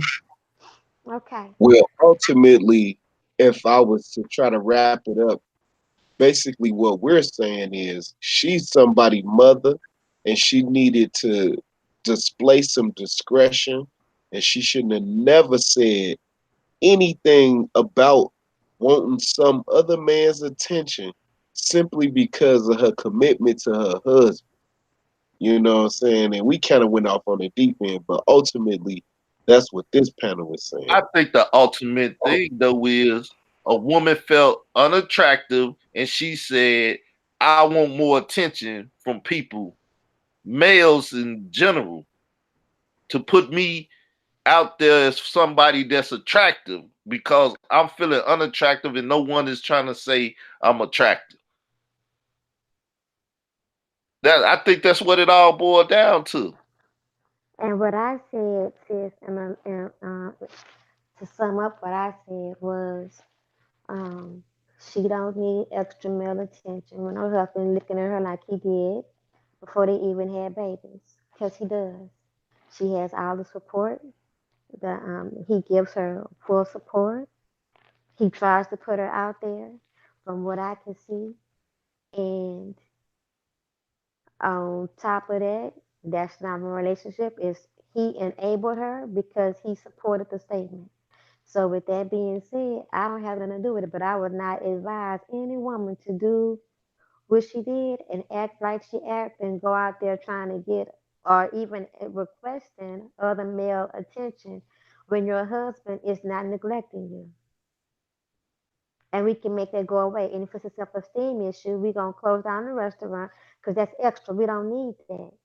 We need you to make sure that you are on your best behavior to make sure that I am able to live up and be the most optimal man out here that I came to be. You're supposed to be my support. I come first, then them kids in this house. But we must make sure that I'm taken care of first and foremost. And anything that gets in the way of that, we need to go ahead and fix that. And we have enough money to make that problem go away. Yeah, that sounds good in the perfect world. I keep saying we in the fucked up world. He's got a perfect world. She's expendable. No, he ain't. She got 3 babies. He it's cheaper to keep her. If he get rid of that woman with them 3 babies and they young too, oh shit, he got a headache all his life. Then he done added another woman to the problem. Don't get her pregnant. Now oh shit, you adding problems on problems now. Steph Yeah, Curry got enough money to pay her, take care of them kids, and ex- multiply. exactly. Yeah, He we has the right people. He has the right people around him. See, brothers, you're talking to a sister that's got a lot of information. You don't really have to be in this. Child support really don't have to be your struggle. It's only your struggle because you lack true financial literacy and education. It's so you're not really, but you're not really as empowered as you could be because you don't have the wealth of information that a lot of white men have. You know what I'm saying? Especially those that's already building wealth. So here's what your sister gonna tell you because I love you. Y'all know, you know your girl and woman want you to win. I want you to. It ain't about me. You know that because I'm not trying to lay with y'all. And I love my brother Rob and everything. I call him the beautiful brain, but he's married. I respect that. I still want y'all to win. I want your sons to win. So spend less time trying to fix the community. Care about the community, but go get the information that you need for you to be financially empowered so that you'll never have to feel like this is a threat and you can have your sons and these other young men that can be empowered and they won't be running around the manosphere all crazy, bewildered. Oh, they're gonna take all our money. Oh. Number one, money is fake. Number one, money is fake. Number one, money is fake. But that's another conversation. That's why this stuff don't. I'm telling y'all you got a different kind of sister on the panel. That's why that shit don't impress me. Number one, it don't impress me. God provides for me. The Most High provides for me. Your sister don't want for nothing. And I tell you, she don't want for nothing. Oh my God. And he is source. Everything else is resource, right? Everything else is resource. So money is fake. All this stuff that they put in front of our face and to have us to chase and stuff, it's an image, Yeah, but what he doing with basketball and all that is to get right? you the money. And if he Right, need that woman with 3 children, whatever money, fake fiat, everything else, right. she's still gonna get a good chunk of it. But it don't matter. That bitch can be, excuse me, Aisha can be taken care of, right? The kids can be taken care of, and with the people that is around him, he he has good people around him. He can still be more than okay. Cause what they'll do, look, You're gonna put some of this money in investments. You're gonna put some of this in a trust fund. They can show you how to hide and wash money and grow this money. So it's it's more empowering for So now he her got to divorcee problems. She wants single women problems. He got divorcee you know what problems. I'm saying? And But see, problems is problems. and problem is problems, right? But what I'm saying is that I'm not saying he has to, but I'm saying don't be scared of it. Don't stay somewhere because of fear and give her all that power. You supposed once you give her all that power, you see your power. If Do she you want lay with do you another want to be in man, she the can head? Do be you out the want to be door. But if that? she lay with another man and all she's saying is, I don't feel that sexy because I ain't getting attention, Then go like, get you some therapy, baby. Listen, this how I'm gonna take charge. You go get therapy. I challenge you, girl. I admonish you. I it beseech you. It behooves you to jump on another panel ever again with this kind of tactic. When we have all this money to make this problem go away. No, baby, you don't want other men attention. You got me, baby. You got me. You feel a little insecure? You need some self-esteem? Okay. You got a couple of mental problems? Okay. Okay. if I she I want to be I a hear you, sex baby. symbol, quote unquote, money and stuff, unless you buy some fake titties and some this and that or whatever, the whatever she's missing, go get some lipo or whatever. They If got the money to do it. But that's See? what I'm saying. You could go, So she could go buy that, but unless she do that, she ain't about to feel too much more sexier. therapy. We're gonna do whatever it takes. But now, check this out. Now, if she starts turning into somebody that he didn't marry, is he supposed to just accept that? Now you want to, so you want to go out here and look But that's what I'm saying. I don't think it's him if people making it a problem. See, it's the same thing. If everybody just mind their damn business and people don't be watching no fucking Jayla Pickett, we wouldn't even be having this conversation. But the fact that they watched her show or people Yeah. took that part of the segment and Mm-hmm. put it out here and played it to people, then people went over here, started talking and this and that. It's the only reason we having this conversation. Because she made it about her. It was about her. She made it about her. So we're talking about her. You know who we should be talking about? We are supposed to be talking about Steph Curry and how she makes him look. She is her last name Curry. Let me help me out. Is her last name Curry? Mm-hmm. Okay. Is her last name Curry because that's her father's name or that's her husband's name? No, I mean, if you deal with the It's book like I deal with the book, we know how stuff's supposed to go. That's why I okay. said a perfect world shit works out, and then we ain't got this Uh-uh. conversation with no problem. Perfect world, imperfect world. This my world. This Steph Curry world. So because this is in an imperfect world, it's still Curry's perfect world.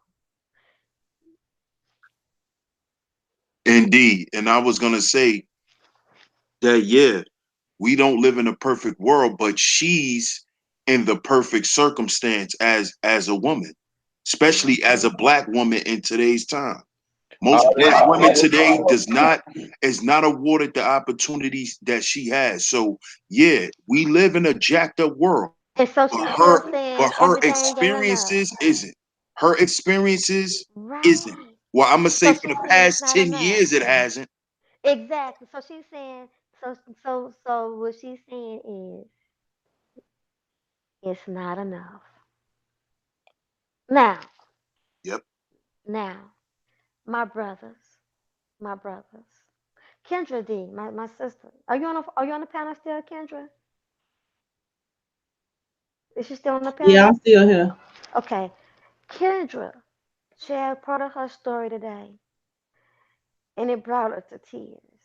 about how she loved her husband, how she supported her husband, and how he did everything that he could, and even when it seemed like it wasn't enough, that it hurt him. She did everything that she could to comfort him because she didn't want him to feel like that. That's honor. If Kendra D could do that at her state, and Steph Curry got enough money to make the problem go away, that's not honor. Kendra D was able to say, but baby, it's enough. You doing everything that you can, and I appreciate it. And you doing some stuff that you don't even have to do, and baby, I appreciate it. But Shakira still, say, if it's somebody not asks you, do enough. you feel sexy and you don't feel sexy, what you supposed to say? Yeah, I feel sexy. Now you lying because you got a husband, because you say you don't feel sexy, he gonna be insecure? No, what she's supposed to do is not have her stuff up there to say that. He let her go to the show. You That's why I say already know that. that's why I say he enabled it.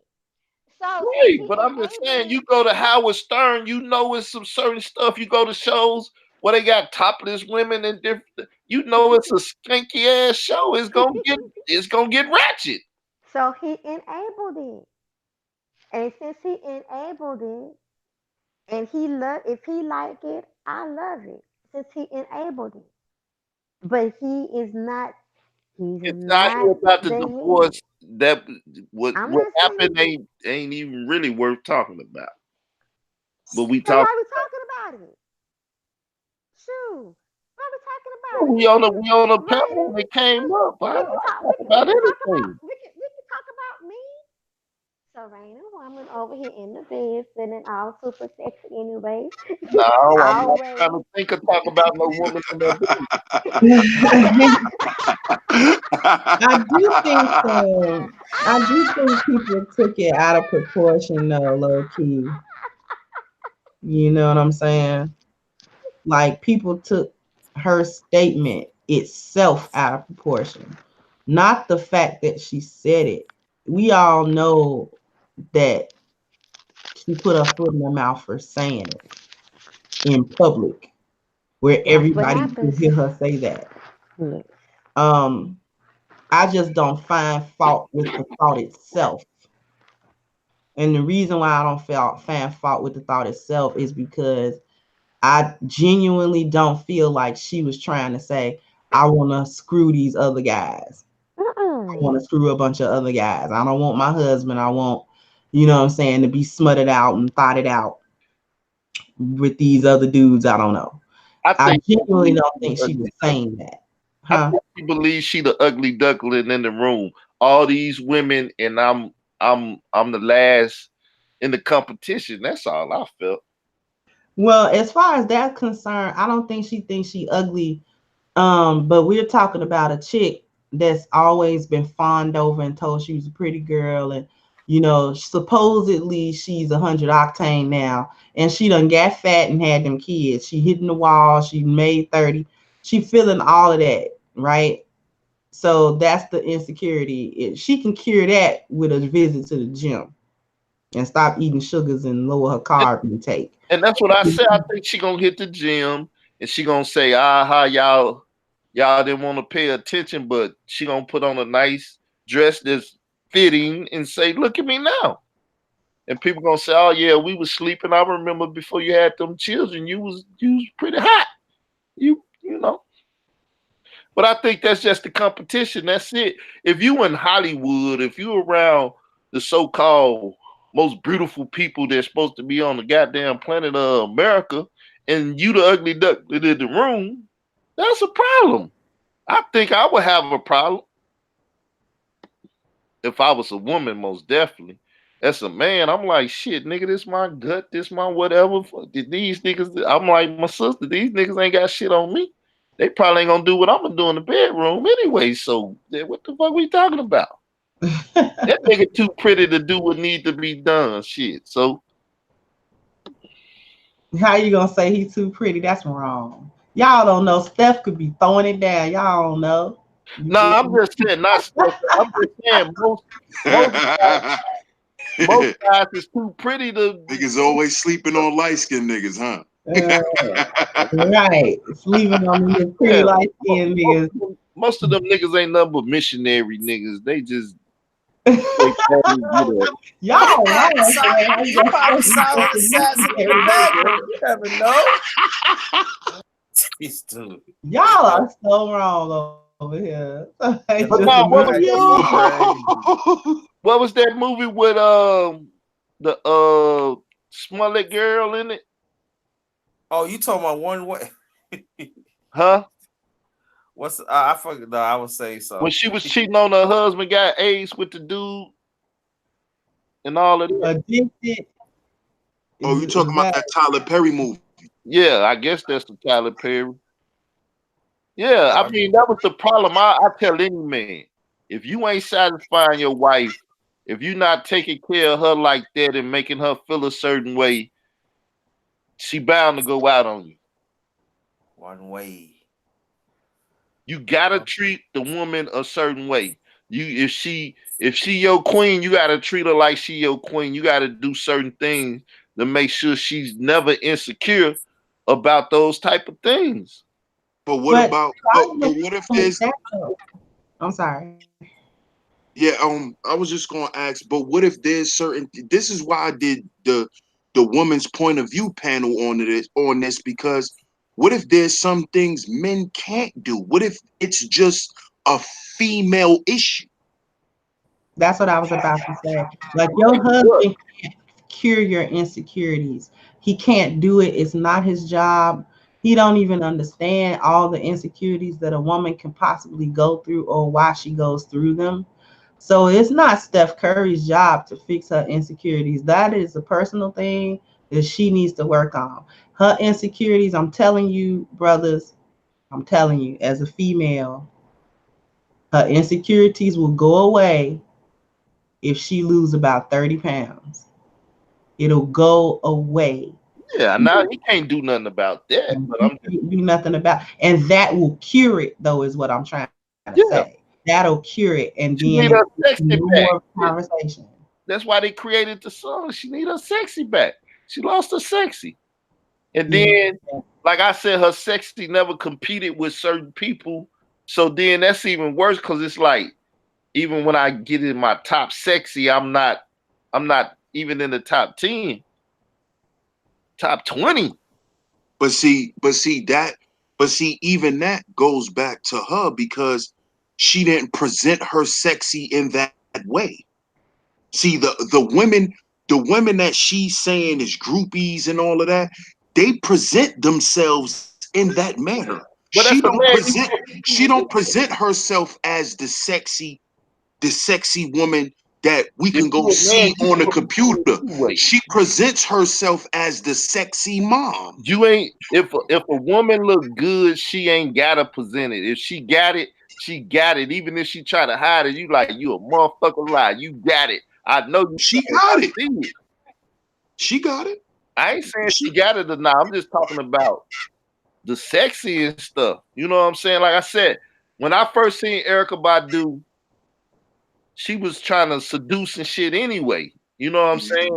Mm-hmm. Even though she tried to have a, African garbs on and stuff, you could still tell. And at the end of the day, it was like, she got it.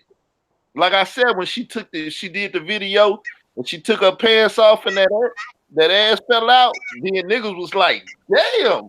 I'm like, come on, man, y'all late to the ball game.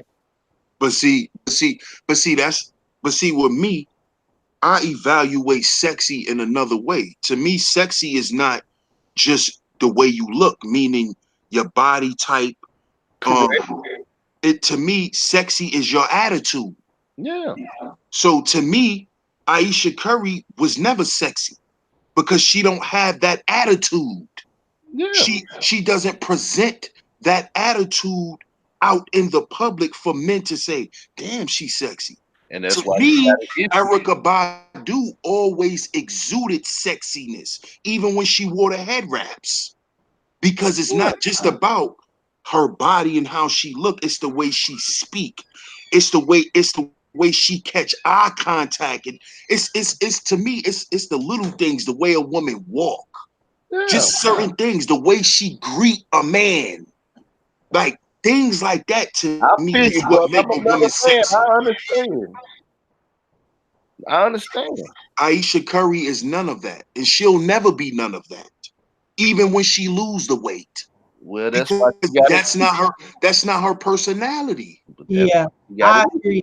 Aisha's pretty. She's not sexy, and Right, there's a difference. There's a big difference right. Yeah. because girls that aren't quite pretty can be very sexy. Period. She don't have to be super fine to be sexy. Aisha's It's pretty. an attitude. It's an attitude. Right, and she has the attitude of a suburban sheltered girl. That's not sexy to a man, even if she lose 50 pounds. Right, but that's It's why I said it's not gonna that's work. So she's searching for attention. She's that shit is imaginary bullshit, ID.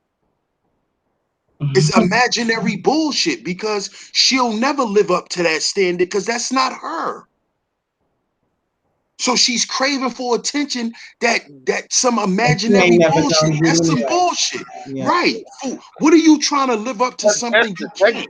that's the whole thing when you say that's an insecurity that a man can't really fix anyway. And that's an insecurity she might not ever fix. Can she live with it? Yeah, she can live with it. I mean, unless she go off herself for it. But she be all right. But it's starting to show that she can't live with it because she talking about it in public. So it must be really starting to affect her. That's Cause she because been with the nigga for 10 years. She got 3 kids. So when she ain't just start feeling like this about herself. like I said, I feel it's a whole lot to it. It's probably the sex and everything. It's you know, Now I will say this. I don't think that any of this is Steph's fault or any of this. And this next statement is not tied to how I think she feels. But Steph Curry, I'm sorry, he ain't throwing no D. My D meter is pretty accurate, and he is not throwing no D. He ain't throwing none to nobody. Whole thing. He cute, and that's about it. Yeah, hey, I see. about all of it. You got it, you got it. You don't. You know, ugly people sometimes got the best sex in the world. You can't tell by the package it come in. Light, See, dark. for me, it ain't about whether or not he's handsome or not. He don't have that. I'm a female. Trust. My meter is pretty damn good. He's not throwing it, and Yeah, it don't have nothing to do with I how know he what you looks. mean. I'm just saying is sometimes we judging the book by its cover, but if you turn the lights off and just do it, you be like, what the fuck did I just do? And who did I just do that with? Because this shit was amazing. You know what I'm saying? You never know. I You think it's never know. I think it's what Uncle Ron was breaking down, attraction over arousal or arousal over attraction. That's what Kendra was basically talking about. Steph is an attractive guy, but does he arouse women like that? Is he really, like what she just That's was why I talking said the about? nigga probably missionary and get up and either shoot his shit He in a missionary out. nigga. Nigga, pull her hair from shit. Hit it a little harder than you know what I'm saying. Man, He if a, the bed, he a lover boy. if He's a lover the boy. if the bedroom ain't popping, your marriage is in danger. I mean, yeah, I would have to agree with that. I definitely would have to agree. Cause females and males talk to their friends and be like, "Girl, that nigga went down. I was squirting. I was oozing," and she like, Which is a fatal fucking mistake, because you ain't never supposed to tell no other chick what kind of dick you getting. "Yeah, Period. Yeah, I told you I'd be at the salons. I'd be hearing it. It's like, what? You're not supposed to tell it. I had an issue like that one time. Stupid motherfucker went and told everybody. I'm like, you the stupid motherfucker? I ain't gonna do nothing anyway, but you went and told everybody. I didn't put that shit on the billboard. You're not supposed to tell what your man doing, especially he doing that shit right. Because a chick will smile in your face and then she'll be plotting how to get Yeah. some But herself. that Like, brings okay. another problem to a man marriage that ain't doing it right. Cause she like, she said this happened and all that. I don't know what the fuck she talking about. And she ain't finna go talk to a man and say, well, I'm looking for this and looking for that. Could you blah blah and let's see if we can do it. So she not even finna experiment with him. He definitely is afraid to let the whore out. I can bet you dollars to donuts. He does not give her whore any permission to be in the bedroom. None. And women need that, especially married women. We need permission to be whores. We just do. Somebody had a song. It might have been Janet Jackson on one of her latest. Shit, you gotta fuck them like you strangers. Sleeping with her, I don't know you. That's why people be playing what they call that shit, role playing and shit. You gotta spice your bedroom up, man. Or your marriage is it's going down the drain. And see, what y'all saying is real. And still at the end of the day, I feel like it's a guy. A guy is supposed to be able to gauge certain things with his woman, but also I'm gonna speak for myself. I like a forthcoming woman. I like a woman that's honest. You know, like if you feel like there's something missing, speak up. And I feel like a lot of those pretty, prissy type girls like Aisha, she wants to be that, you know, she want to be that whore in the bedroom, but she don't want to tell Steph that because she know what type of dude Steph is, so she want to keep her little pretty girl, ditzy little image Yeah, but you gotta know that Steph too. that Steph loves. Like Kendra was just saying, she's not being permitted to be that whore for her husband, and Steph is not telling her, go ahead and be the whore. I want you to be the whore. He probably don't even want that. He probably doesn't want that. He probably likes the prissy, and that's the problem. Here, hence lies the problem. Nigga, I'm gonna take your ass to the park. We going to the back seat and act like we in high school. You about to get it.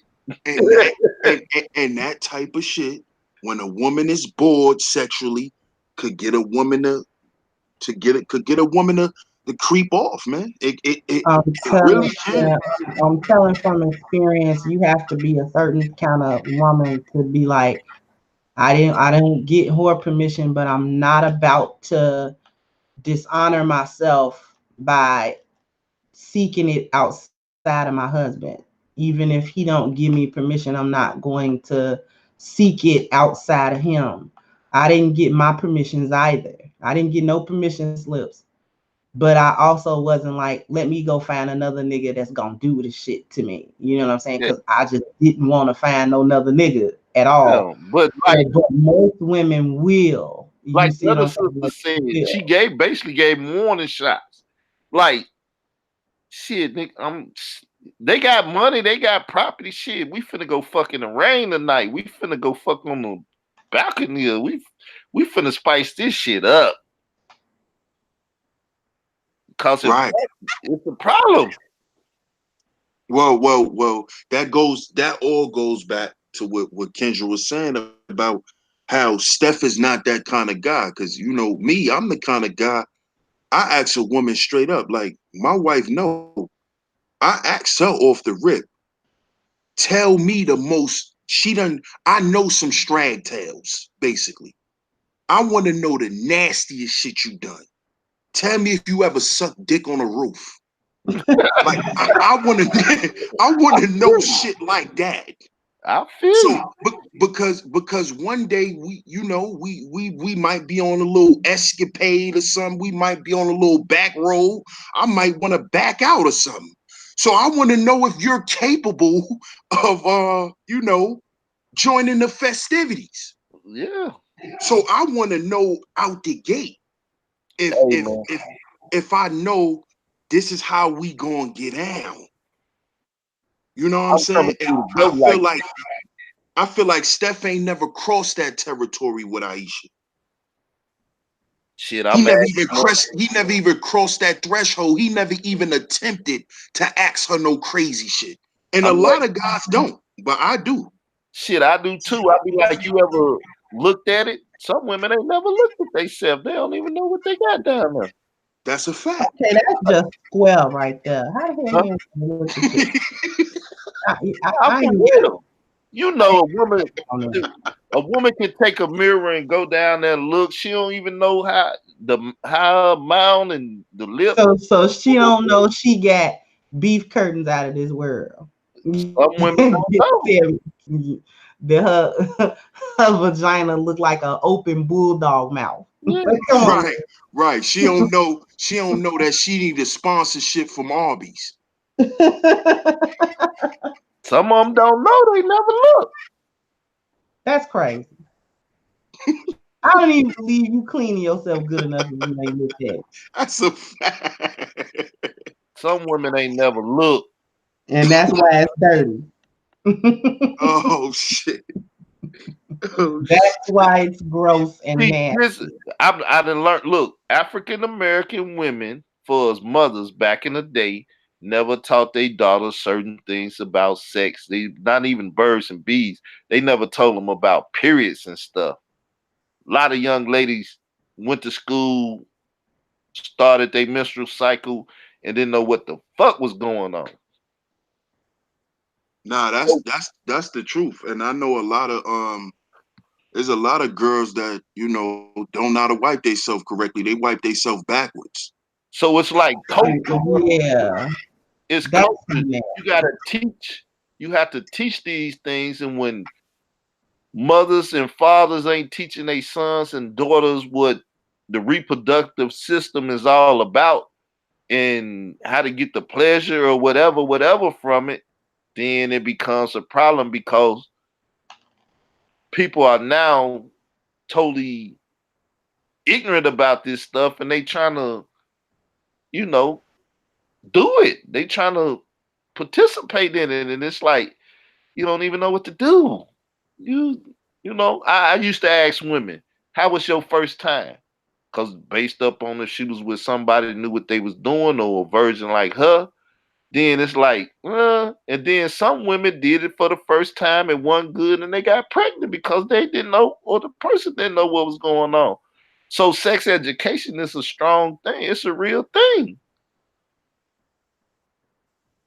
And this is why it's important that there's certain women on YouTube like Kendra, like Rain and One. I did a whole stream shouting certain women out, but I feel like young girls could be able to come to these women channels and learn things like that. Learn the basics. Like I said, a lot of women don't know they got odors down there because they wipe their ass backwards. A lot of women don't know that though. Like I ain't gonna lie. I had to tell a couple females like, yo, you wiping the wrong way. And these is grown women. But Like that's the what? same Like thing. what? What do you mean? I'm like, you're not supposed to wipe from back to front. Girl, that is an infection waiting to happen, girl. That is But Kendra, there's a lot of women who don't know that. I have had to have live streams where it was like, guess what, y'all? Basic hygiene, baby. And I have had women to admit to me that they mothers failed them by not telling them, what to do. And then they got with a man, and it was they man who actually was like, no, this is how this is supposed to go, because I want to be with you sexually, but I can't because this is not right down here, baby. And he had to let her know how to clean herself. And that's so embarrassing. I would have been so embarrassed to just crawl under the nearest fucking volcano if I have to have a man to tell me how to wipe my own ass that's been with me since day one.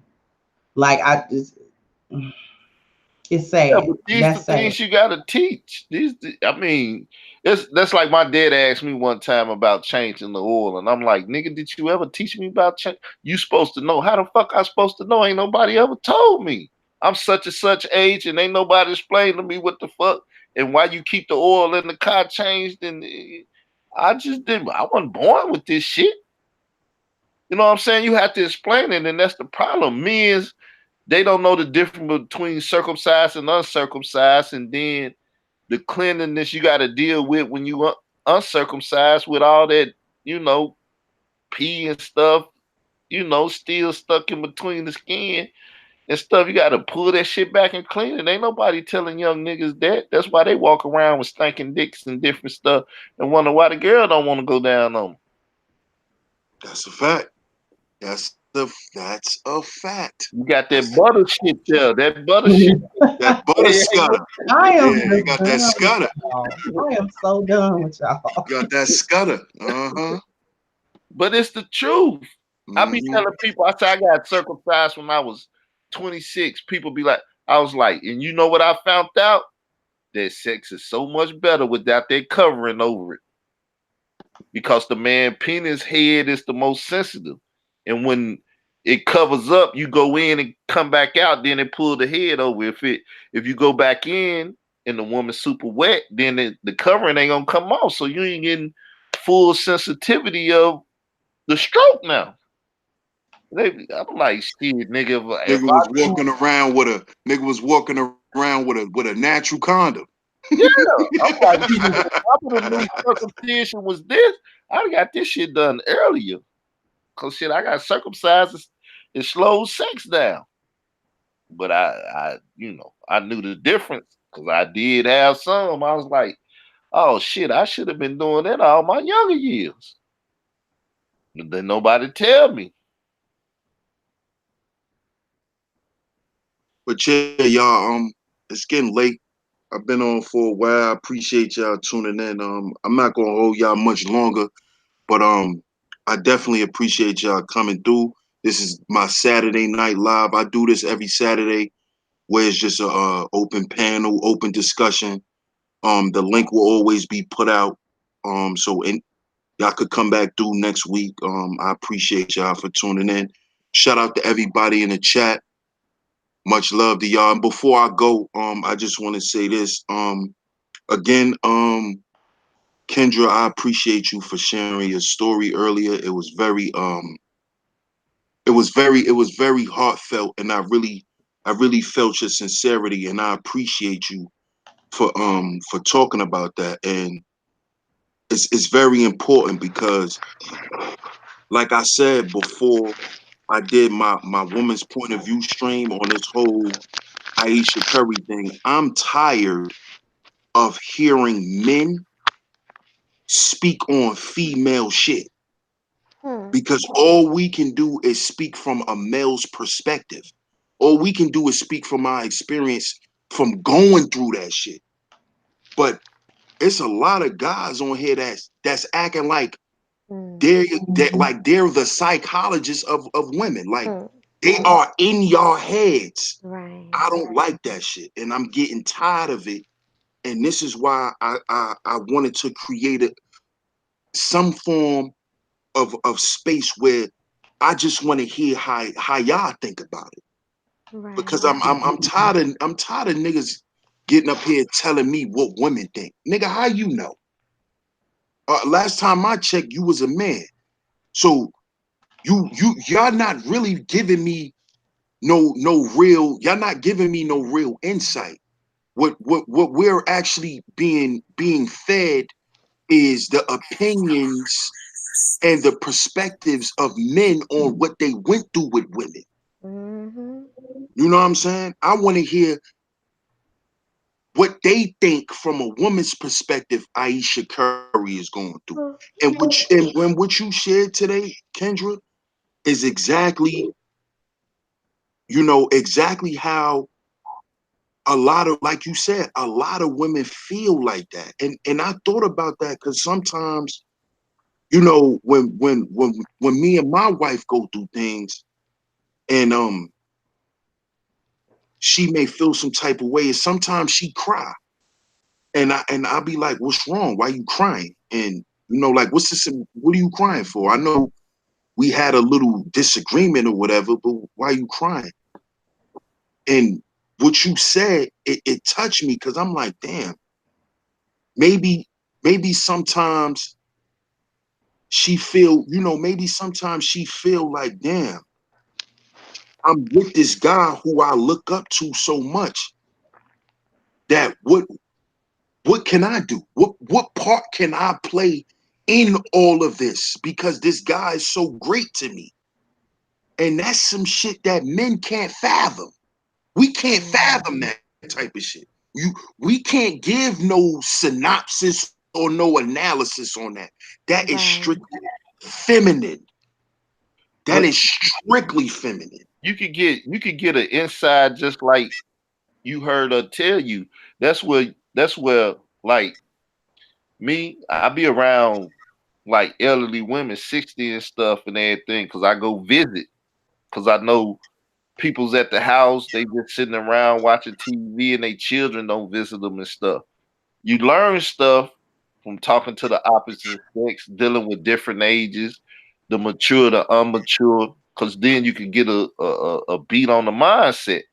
Then, you start relating situations to the stories and situations you done heard, and you be like, oh, she told me about that when she explained that. Oh, she told me. So, like me, I ain't got nothing but female cousins, nieces, ain't nothing but damn near females in my family. The next generation getting a bunch of males, but shit, the baby mama drama that they put men through, talking about they just sperm donors and shit and different stuff. You get an insight, but that's most people' problem. They not trying to understand this stuff, man. They not. It's a situation where I respect when brothers display that they understand female nature. That's one thing.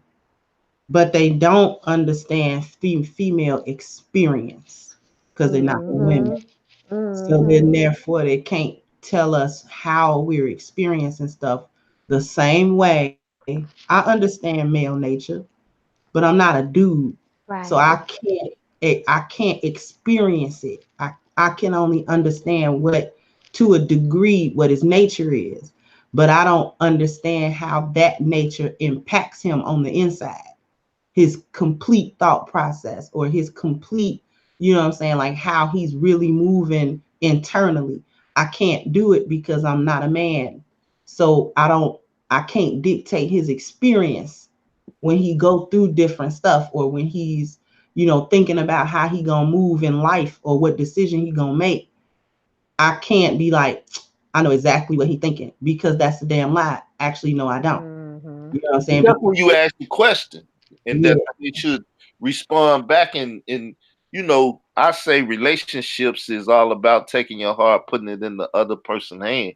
Now they either gonna take care of it or they gonna smash that motherfucker. Skrrr! What the fuck you just did to me? You know what I'm saying? But if you ain't just giving them your heart, where they either gonna protect it or shit destroy it, you ain't really gambling with love or with that real shit. You know what I'm saying? Because you gotta trust this person. So it's just like Casino when he was like, well, she still loved that other dude and she went and got the jewels and gave to him. And any other time she meet a bum nigga like this, it wouldn't be nothing. But this dude was a pimp. He was, whatever he did, he was in her head. And so until you give yourself freely over to the other person to fuck over or nurture, you ain't gonna get nowhere with no relationship. It ain't open enough. Real shit. Rain and Woman, last remarks. Well, I can't speak on them really and truly because I'm not them, like we said earlier. So I'm gonna speak on me. Hey, boo.